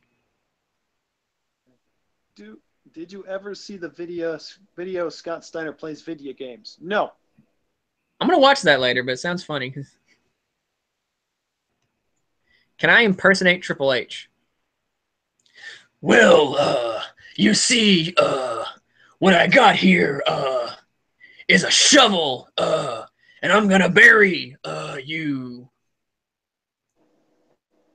I'm the game. I can't do Triple H to save my life, but everyone does the uhs. Thoughts on the superhero movie feel? It sucks, but it's entertaining. Yeah, I don't know if I can do a Triple H impression. It's about what's best for business. There you go. You're getting it. I've always had a kind of love-hate relationship with Triple H. I admire what he's done as a wrestler, but I do not like his cockiness. I admire Triple H. I have a love-hate relationship with the guy, too. Like, I love what he does. Like, some of the things he does backstage are really good. Like you know how Paige's relationship with Alberto Del Rio was, like, borderline killing her career? Yeah, Triple H stuck his neck out for her, and he was like, take some time off, do what you got to do and stuff like that, but we really want you to come back to work with us. He has total faith in Paige, and apparently that faith is paid off because Alberto and Paige have apparently split. I'm like, well, who saw that coming? It's not like Del Rio is like 10 years older than she is, and a complete douchebag. And the relationship was built upon was really freaking toxic to even the most casual fan. But apparently she's about ready to come back to work for WWE sometime soon. Good. Because that relationship was cringy. It was cringy as shit. I'm not gonna lie. If I get into professional wrestling and I ever get into a ring with Alberto Del Rio and he ever comes across these and my online bashing of him, because I will bash the shit out of that guy for the rest of my life if I can. I hate Alberto Del Rio. I will never understand why that dude is as popular as he is. He can't say his working skills are subpar. I think he's okay in the ring. He's never put on a match that made me go, wow, that was really good. I really changed my opinion. No, he's got a bland moveset. His matches are always kind of middle of the road. He's boring. I would really rather watch a train wreck of a match than watch an Alberto Del Rio match, because at least the train wreck would give me something to look at. I'm going to say this without a shadow of a doubt or shadow of facetiousness. I would really rather watch the House of Horrors match between Bray Wyatt and Randy Orton, coughing and deep breathing and all, than watch any Alberto Del Rio match. Because at least there's something going on in the House of Horrors match. The Miz, his safe style, is more entertaining than Alberto Del Rio. Because Alberto Del Rio has what? 3 moves? He has like that kick. He has the cross arm breaker. And he has that that stupid ring post double stomp that I absolutely hate. Whoever thought it was a good idea to give that dude that stupid move, it probably was Del Rio, needs to be punched in the face. That is the lamest finisher ever. Like, it is like a neutered version of Finn Balor's a coup de grace. And the coup de grace is an amazing finisher. But Del Rio's ring post stomp, double stomp thing is dumb. And the worst place they ever did it from was whenever he was facing Kalisto, and he did the ring post double stomp on the outside on the barricade. On the barricade. Dang. Yep. Okay, let me explain why that move is retarded. And people have actually dodged it like this. Okay, all you got to do to dodge it is let go of the ropes you're holding on and kind of just hang there. He can't stomp on you if you're not holding on to the ropes. It is the stupidest kayfabiest breaking move ever. Like, I get it. You know, there are a lot of moves that break kayfabe. Like, people think John Cena's attitude adjustment. I don't care if I'm going to rant right now. Let me rant on this because I got a lot to say about Del Rio's moveset, okay? People say people say John Cena's attitude adjustment is like a really, really lame move. Because, you know, it's just a fireman's carry slam. But I've seen John Cena get kind of creative with it. You know, he's done it off the top rope several times. He can hit the move out of anywhere. And on top of that, at least John Cena's a big guy. So whenever he falls and slams down with you, I can believe that it would hurt a little bit. But, you know, if someone as big as John Cena's got me on their shoulders, I'm probably not going to do a whole lot of fighting back. But with Del Rio's little stupid ass ring post double stomp, just let go of the dang ropes already. Jesus Christ, people. And again, people have actually dodged it like that. I'm going to come down. Woo! Ah, miss. And then they just get off the ropes. That is the dumb. That has to, like, people will shit talk the Overdrive, the Playmaker, whatever the heck they want to call it, as the worst finisher ever. They'll shit talk Edge's spear. They will they'll shit talk. God, what else is there? They'll shit talk the freaking brain chop. Which I have a defense for all of those. Okay, the Overdrive and the Playmaker at least looks unique. It's not a very interesting looking move, but at least it looks unique. I mean, it looks like it would hurt your shoulder and your head, so I'll give it that. Edge's spear has actually put people down in that he's being creative with it. You know, you can bust a spear out of just about anywhere. At least Edge is set up for it. You know, when he goes to the ring and he does that little fucking, you know, get up thing, and he's like, you know, running his fingers back. I'm like, you know, at least it's a good setup for it. And I've seen him spear people from cages, flaming tables, and you can bust a spear out of anywhere. You know, I mean, call it soft looking if you will, but it's still a spear, and a spear is always a good move. Hey.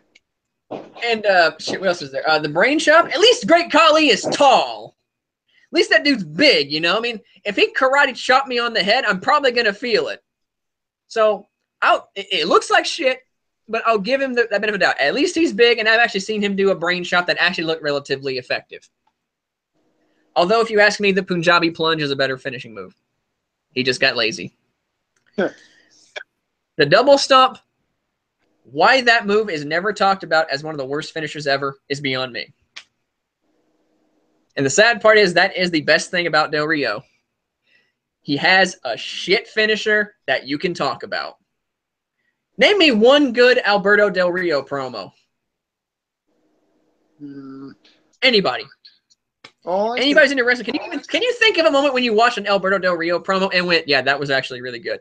I can't. I've seen dozens of them. He's boring. Well, boring. Boring. I remember usually most of them don't ever have the audience cheering. It's just nothing but silence. The most he was ever over was whenever he let someone else do the talking for him.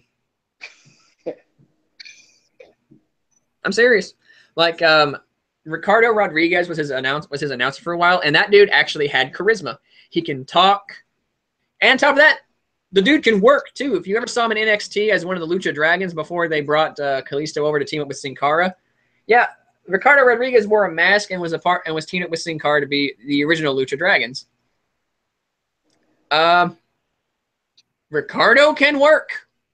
That dude is a natural baby face. Why they didn't use him, I think it's because of his physique. He didn't have a very impressive physique. But that dude can work, and he can talk. Why don't you push him? So yeah, Alberto Del Rio, worst wrestler ever in my opinion. He's just boring. I don't understand why people like him. And I remember whenever I was reading a lot of Bleacher Report reviews, and they were just like, sucking the dude's dick, and I was like, what did you see that I didn't? I was bored out of my mind during that match. Like every match I saw him on, he would win, and then 1 week he would lose, and then I'm like, should I care about this guy? He hasn't done anything interesting yet. I mean, his moveset isn't even interesting. I mean, Heath Slater's not the best worker in the business, but I care about Heath Slater's working ability. I think he's solid. And Heath Slater's good on the mic. You know, he's charismatic. He's good as a heel and good as a babyface. So I can think of like a million people who deserve to be in Alberto Del Rio's shoes. And on top of that, the dude's clearly let his fame gone to his head. Clearly. Okay. Danny, there is a question that was brought up from our past. No, there's a question that was brought up from our past. The question is, thoughts on Navi Vanity being sent to Quentin State Prison. Is he actually going to prison? That's what they're saying. That's what they said. He's there. Oh. Look it up. I'm looking. So I gotta see this. That way Damn it. No, I'm not seeing anything. He's not in prison. If you got fuck New Jack. Fuck okay, we're gonna get off Del Rio and talk about New Jack now. Fuck New Jack. New Jack. Fuck New Jack, yeah. Yeah, fuck New Jack. The guy's a bitch. If he ever sees this and I'm on the inner circle with him, he's gonna kill me. Well, I mean, he'll probably kill you with weapons. But if you have a match with him without weapons, I think you probably make it. He only fights with weapons. He only thinks he's taught shit because he uses all those weapons to hurt people. I don't think I've ever seen him fight physically. So, yeah, put him against Brock Lesnar, and I think he'd piss himself. What? He would join in the. We're gonna be ending it soon in a little bit. Yeah, I scheduled to go from like 9 to like 11 or so. What we're gonna do is we're gonna go to like 10:15 or so since we started late.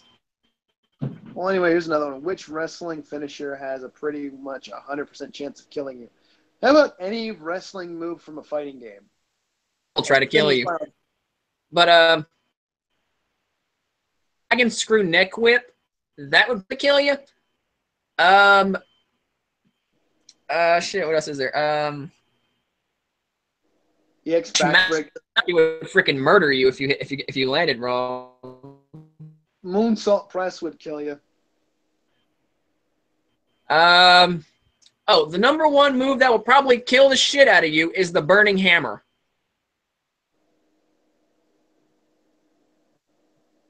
If you've never seen a burning hammer, look it up.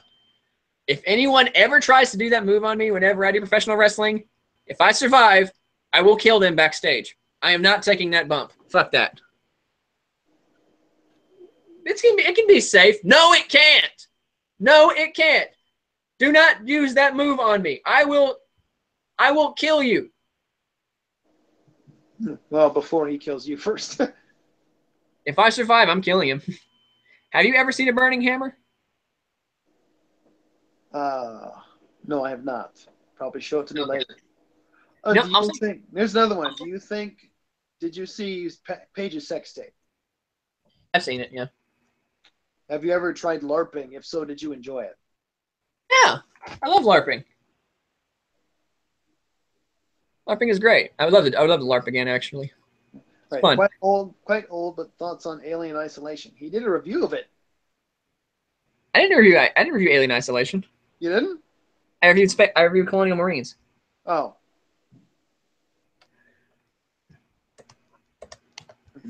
Okay, Ty, I'm gonna send you in the chat the burning hammer. It's a short, like 17-second clip. Okay. In this chat, or are you gonna put it in Messenger? In this chat, just check the Google thing. You know, you'll see the link. Okay. Just you know, all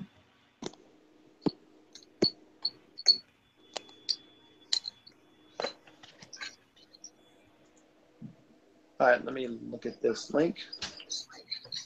Fuck this move. All right.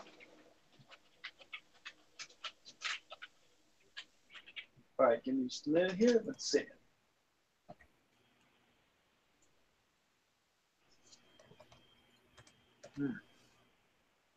There it is, burning hammer. Ooh, drops you right on your head.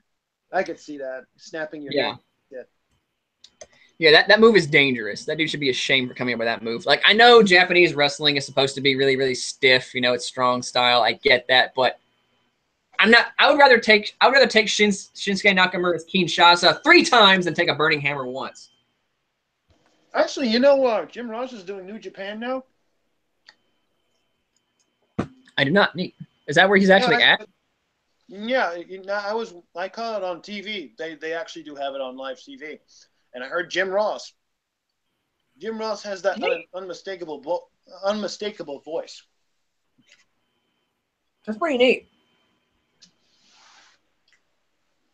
Let's see here. Could the crippler crossface kill you or nah?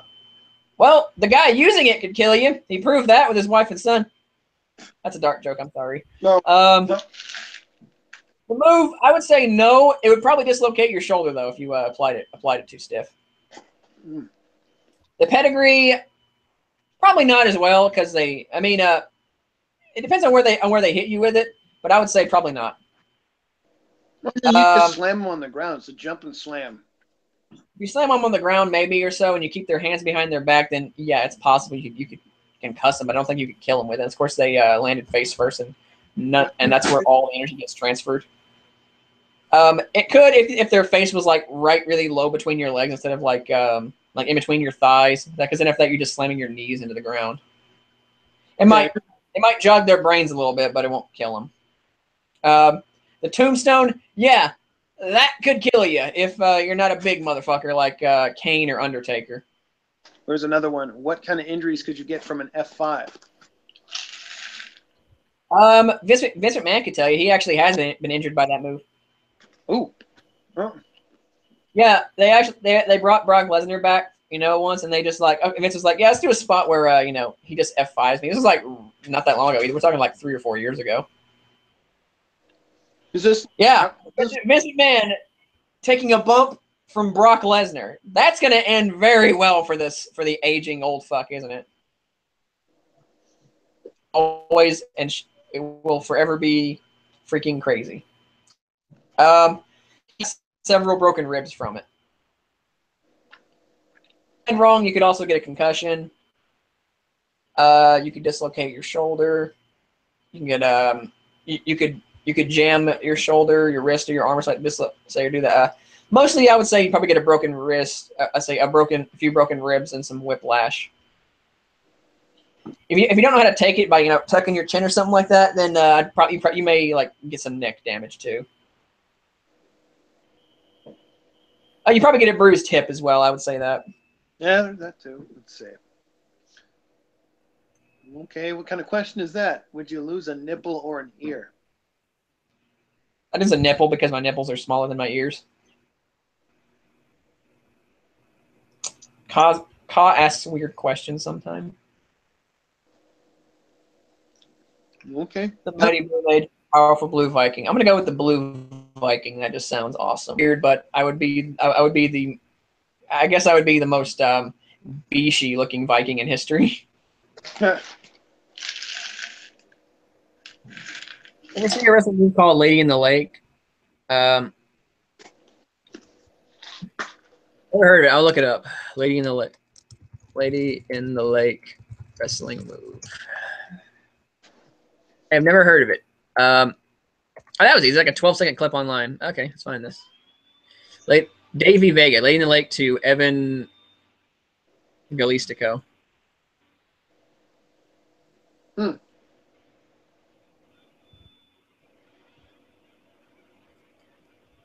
What? Yeah, I knew that. Scott Hall killed a dude, but it was a self-defense thing. Okay, okay. I'm not sure if that's an accurate point of the move or so. But the Lady in the Lake move has to be fucking lame. That looked retarded. Yeah, I know Scott Hall killed the guy. Do I like Rey Mysterio? Do I like Batista? Yeah, I like both of them. Yep, they're both great. Anybody else? I grew up with Rey Mysterio in WCW. Of course, I love it. In fact, one of my favorite spots from Rey Mysterio is when he countered Psychosis's Splash Mountain into a Hurricanrana at the Great American Bash in, I want to say, 1995. I recommend watching that match because it's a beautiful spot. You know, it's just like, oh man, you guys went ape on this. It was fantastic. We'll definitely check that out. I think I sent it to you once. Right. Do you agree that Triple H's daughters have a fucking stupid names? Like, who names their kids Murphy and Vaughn? Murphy Brown? I didn't know what his kids' names were. Murphy Brown. She's... All right. Thoughts on the band Nirvana? Thoughts on the band Nirvana. I like Nirvana. Although Alice in Chains is better. And honestly, when it comes to Nirvana, they write half good music. People are like, wait, what? You don't like every song Nirvana has made? Yeah, in fact, like half of their entire discography I probably hate. And even then, even in the albums I do like, I don't really love. Like, I enjoy Nevermind, but half the songs on the album I don't really listen to all that much. And the same thing applies. Like maybe like half of the songs on that album are good and half are not. Not care for Bleach. And did not care for anything else they did. If you would say Aurora, Murphy, and Vaughn, Triple H has weird kid names. It's not the worst name I've ever heard for a daughter, though. The worst name I've heard for a daughter has to be Oceana. I knew someone, I'm not going to get into details how I knew them, but he said that he wanted to name his daughter Oceana, and I thought it was the dumbest, most pretentious garbage I've ever heard in my entire life. Like, do you even live near an ocean? No. Then why are you calling your child Oceana? It's like those weird parents who try to name their kids special, so they name their kids like Kyler or Kyler's primarily. Kyler seems to be like the basic bitch mom. Or Hogarth. That's another weird one. I can at least understand Hogarth, but Kyler, who named up with that? It's like, I want to name my kid Ken, but I also want to name him Tyler. Kyler, there we go. Would you rather be 150 but you have extremely bad knees and back starting at your current age, or to be 60 but you have the body of a man in his physical prime? Interesting question. Let me think about that one, actually. Or if you could live long enough to be that way. Okay. Okay, I'm going to go infinite edge intensity and lawyer up here. I would go with 150 because you didn't say that I couldn't cure any bad knees or bad backs with surgery. No, you haven't. Yeah, there we go. So you're the girl with a girl named Shaylee. Shaylee. Okay. The worst name for a daughter is Nevaeh. Okay, I'm right with what Damien was asking earlier. He's like, "What's the worst name you for a girl you never known?" Yeah, I would probably go with Nevaeh. Ty, do you know what Nevaeh spelled backwards is? Heaven. I was about to say that. It's like, It's like Nilbog. Goblin spelled backwards. It's just, I'm gonna name my daughter Nevaeh. Why? Because it's heaven spelled backwards. Yeah. I mean, I would name my child Optimus Prime, but I'm not pretentious. It's like, what's your child's name? Optimus. Why? Because Transformers are freaking awesome. I'm not gonna bullshit you. I almost considered naming my kid Goku when I was a kid. I would name my kid Goku. You know, fuck that shit. You know, it's like if I had a kid, Goku. My wife doesn't like that. Too late. She's gonna be bedridden while I'm running to the child offices. What's your son's name? Goku. Optimus Goku Harris. Yeah, we're doing that. Someone's like the girl named I know a Destiny who was actually really nice to me. I dated her for a while and she was really sweet to me. I was a jackass to her, and if she ever hears me, sorry, I was a douche. I was in the wrong. I apologize. So I know one Destiny who was really sweet to me, at least. I mean, I was a douche to her, but still. Yeah, the one that was a fan of me, wasn't it? Yeah, and then she's like, and she was like, hold on, who's that long-haired dude in your video? He's cute. I'm gonna talk to him. And then we started talking, and we even ended up being an item for a while, and then we broke up because I was a dick. Yeah. Yeah, I'm not gonna lie, I was a dick. I hope she can forgive me. I would like if I ever talk to her again, I'd be like, hey, I was a dick several years ago. To be fair, that was the one. To be fair, I was interested in her too, but I don't give you any. I don't bear a grudge for that though. I mean, I didn't know if you were interested in her at the time, so it was just like I was, but I don't. I was, but I didn't bear. I don't bear a grudge. I mean, shit happens. Yeah. It's like if I had known, I would have backed off. I mean, it didn't end too well for me anyway, and I just made an ass out of myself. So I would have just saved myself the trouble. Yeah. You see. Anyways, I'd name one of my kids Nagisa before Nevaeh. Nagisa. I want to name my kids Norse names like Bjorn, Magnus, and Helya. My nephew is named Malachi. Nice. Yeah. Yeah, my brother named his son Malachi. I don't know where he came up with it, actually. Like, I don't know where he heard it from. I think it's from some kind of mythology. I have to look it up. I have to look up where Malachi comes from. I'd say that he named him Malachi. So if you're gonna name your kid something, name him something badass. Something badass to me has a lot of meaning. It's not something pretentious like Nevaeh or Oceana or I'm gonna say some kind of made up weird sort of uncommon name. Like I mean, I like using some uncommon names myself in writing. In fact, it makes my characters feel a little bit more unique a little bit because I don't know. It's a weird thing I like to do with my characters. Like the main character in my comic book that's coming up is named Carson, and his sister is Felicia. So, but that's just the thing, those are both uncommon names. They're not like super rare, uber pretentious names. It's like you could meet real people who have the names Carson and Felicia. It's just not a very common name. Well, well, to be fair, you don't know too many many characters any people out there named Rena. I have a story of mine I'm making. Both stories exist in the same universe. Yeah. I mean, you don't come across that very often. It's just I like using uncommon names because I like them to have a name that's like, it's easy to remember, but it's common enough to where you can see real people have them. That's the names I like using. I don't want to use names like Kyler or Oceana. And if I ever name a character named Nevaeh, kick me in the balls. I'm going to dread about 20 years from now, we're going to have a main character in some kind of video game somewhere, and her name's going to be Nevaeh, and I'm going to hate everything.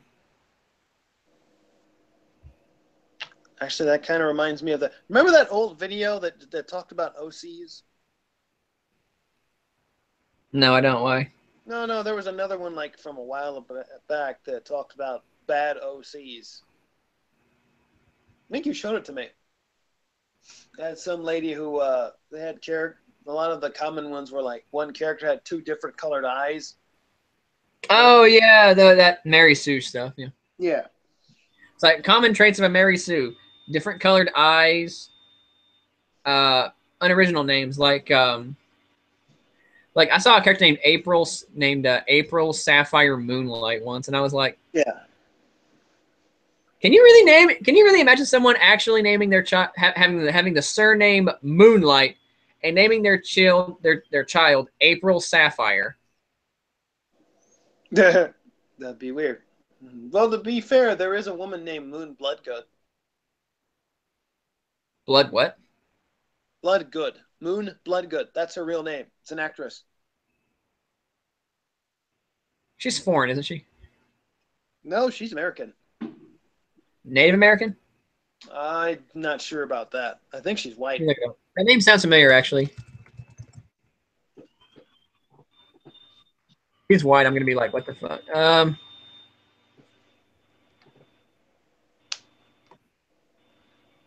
yeah, I know her. Like, I've seen her around.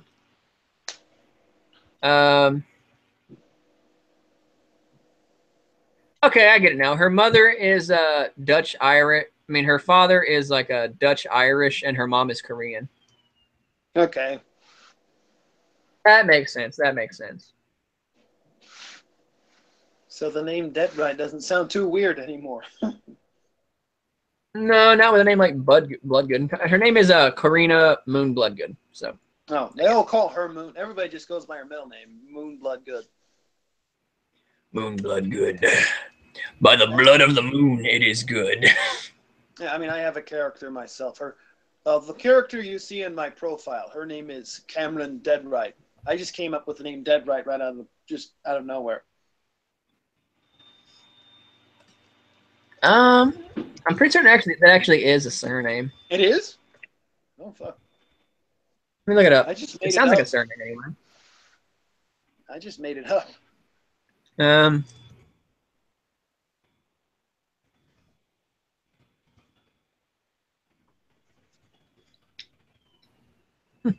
I don't know. I mean, it sounds like a name that would be an actual name though. Like my character Carson's name, his last name is Holmes.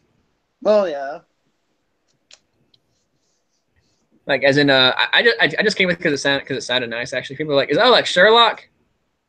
Sure. Yeah, I just came up with that right. If I ever get big and someone's like, yeah, he named after Sherlock Holmes, let it be known I'm lying through my teeth. Come back to this video right here, and it's proof enough. I named him. Their names are Carson and Felicia Holmes because it sounds nice. That's it.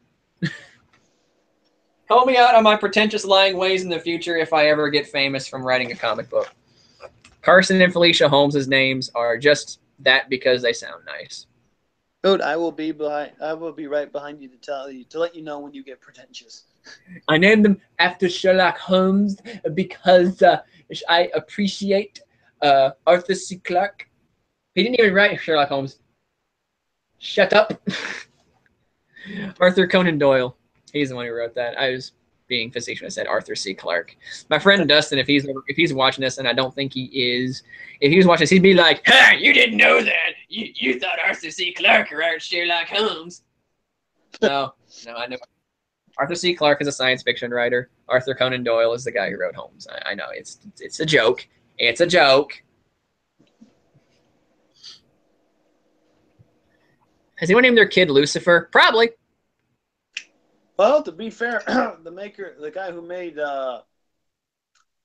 Slaughtered Vomit Dolls, his name is Lucifer Valentine.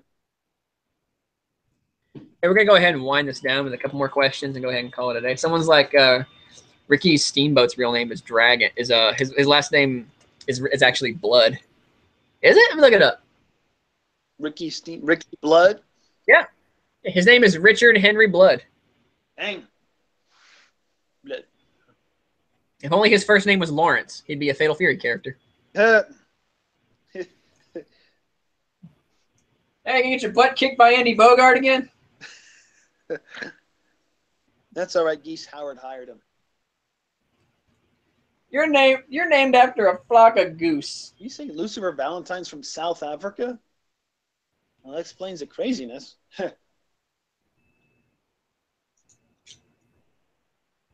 No, yeah, I meant somebody. The movie Slaughtered Vomit Dolls. The main director, he goes by the name Lucifer Valentine. Sounds pretentious. Huh? Sounds pretentious.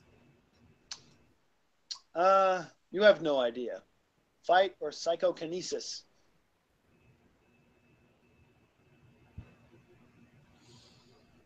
Yep, pretentious. I'm reminded of a freaking, I think they call it again, My Immortal. I'm reminded of that when everyone kept on changing their names to like random shit.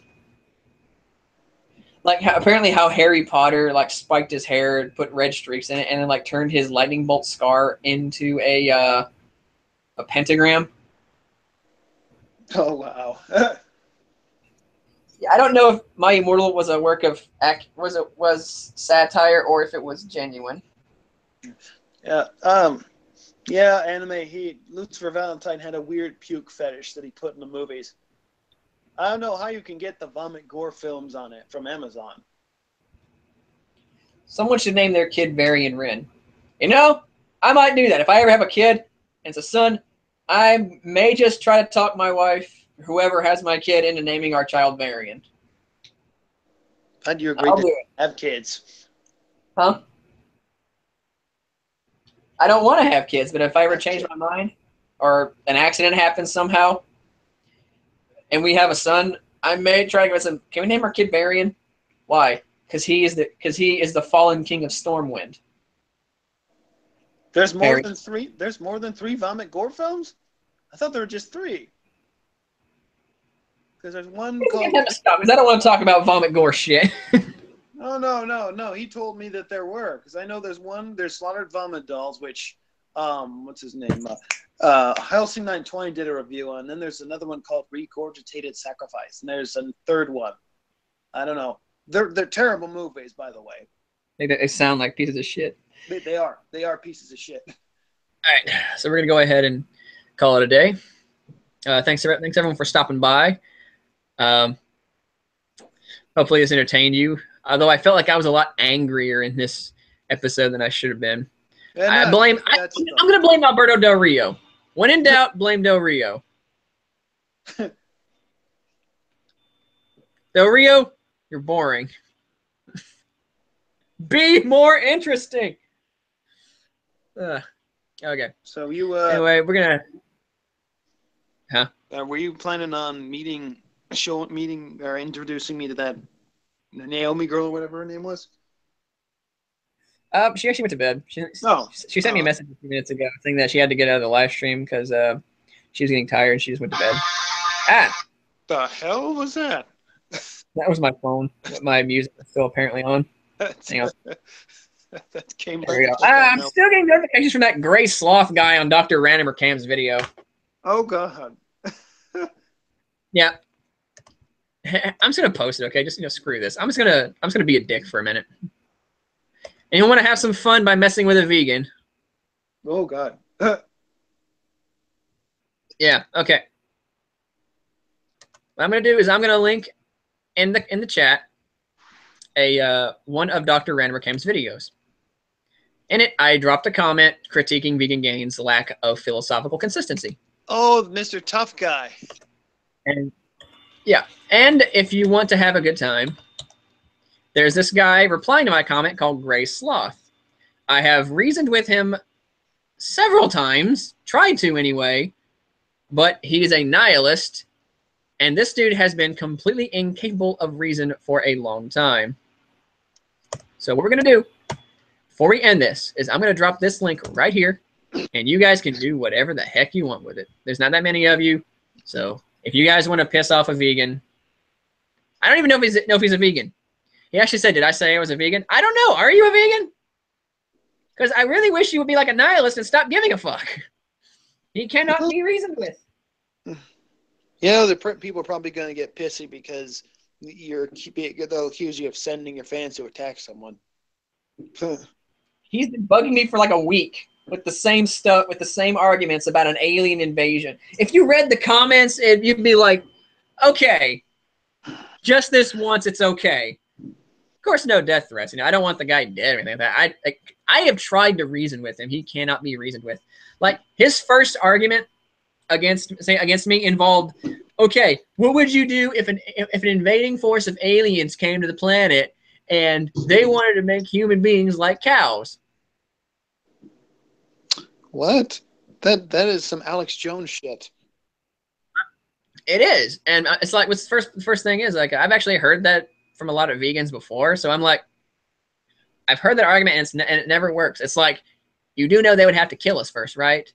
And even if they did, human beings are sentient in a way that cows are not sentient. Like, ask a cow its opinion on its, and I'm paraphrasing, and I'm not paraphrasing, but rather being hyperbolic. And I made myself very clear when I was hyperbolic whenever I said this.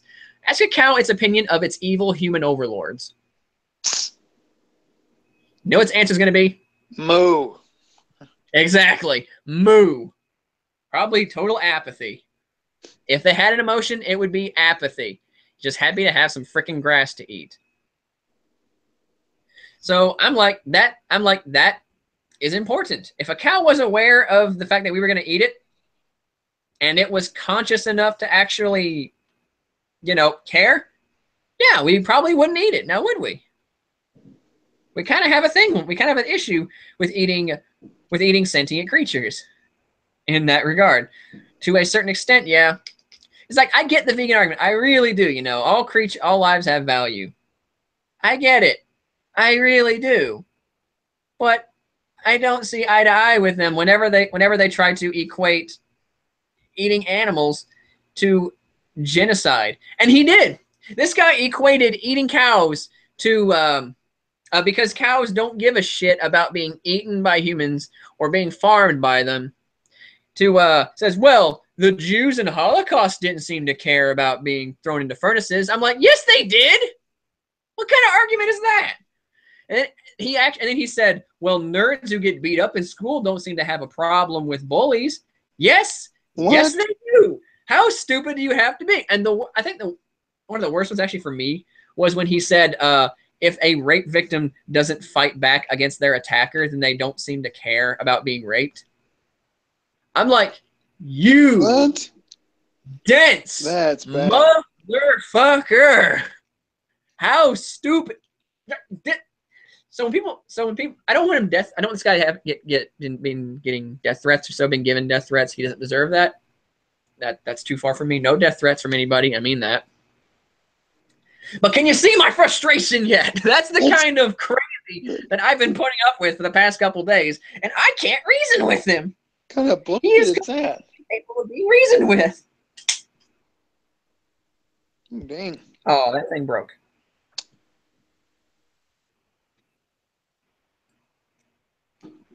That's just stupid. Yeah. Well, we better get out of here. We better wrap this up. Yeah, let's go ahead and wrap it up because I'm just getting a little flustered over that vegan. It's like, oh God, you really, bro, really. Oh, on top of that, like And he was just being like extremely sociopath. Again, if you were just here, you know what? Before we go, I'm going to read one comment of his, just one. Tell me if this doesn't sound completely batshit insane. If I can find it now, I just had it open. There we go.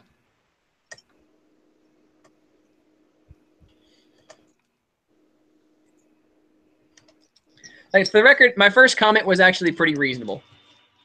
Vegan Gains, this is an actual quote from Vegan Gains. It's pretty easy to keep a human happy, so if I see a happy human, can I shoot them in the head?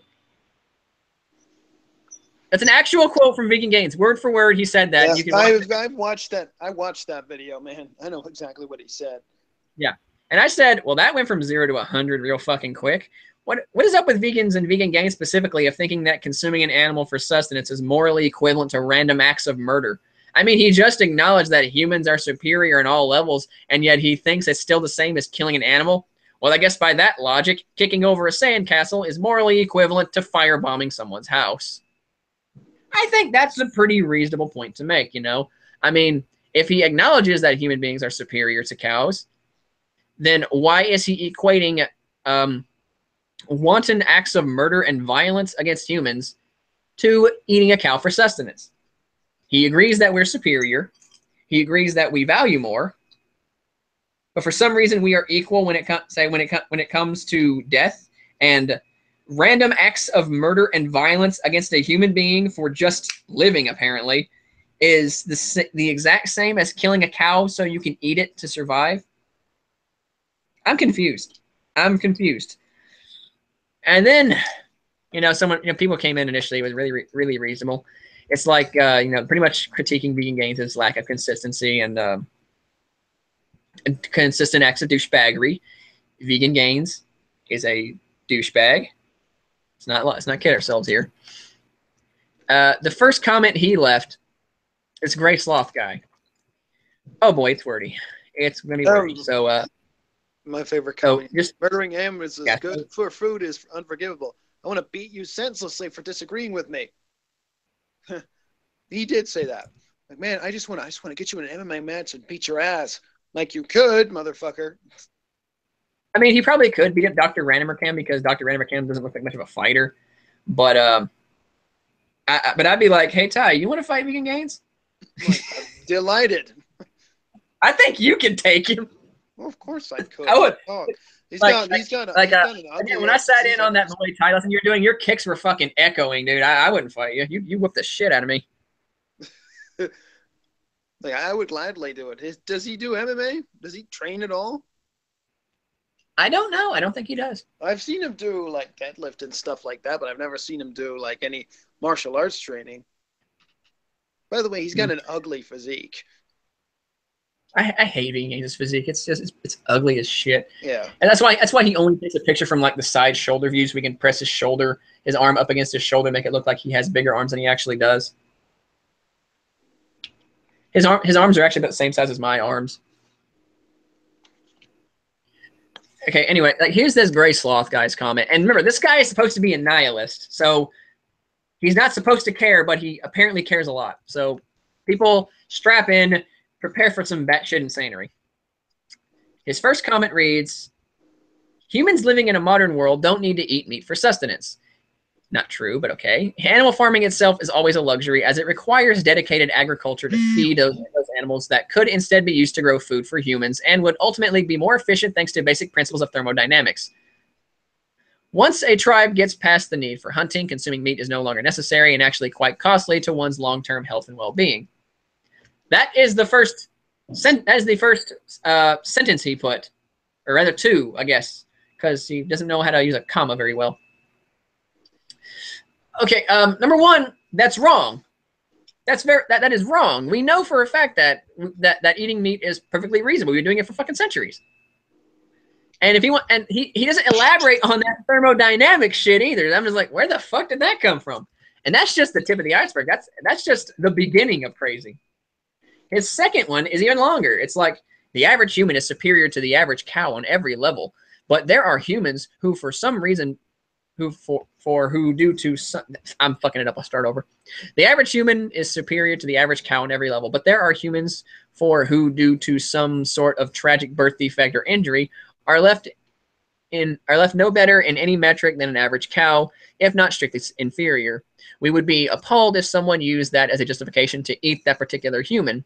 There is no scenario where a human with a mental or emotional traits indistinguished from a cow would receive the same treatment as a cow. So it's not really about these qualifies, it means qualities, but rather a collective human chauvinism. Chauvinism.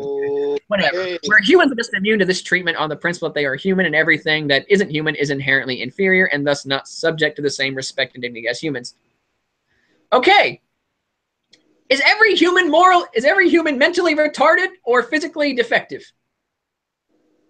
No. You're using the outliers to use for the entirety of it. There's like what? Maybe 0.5% of the population is mentally retarded.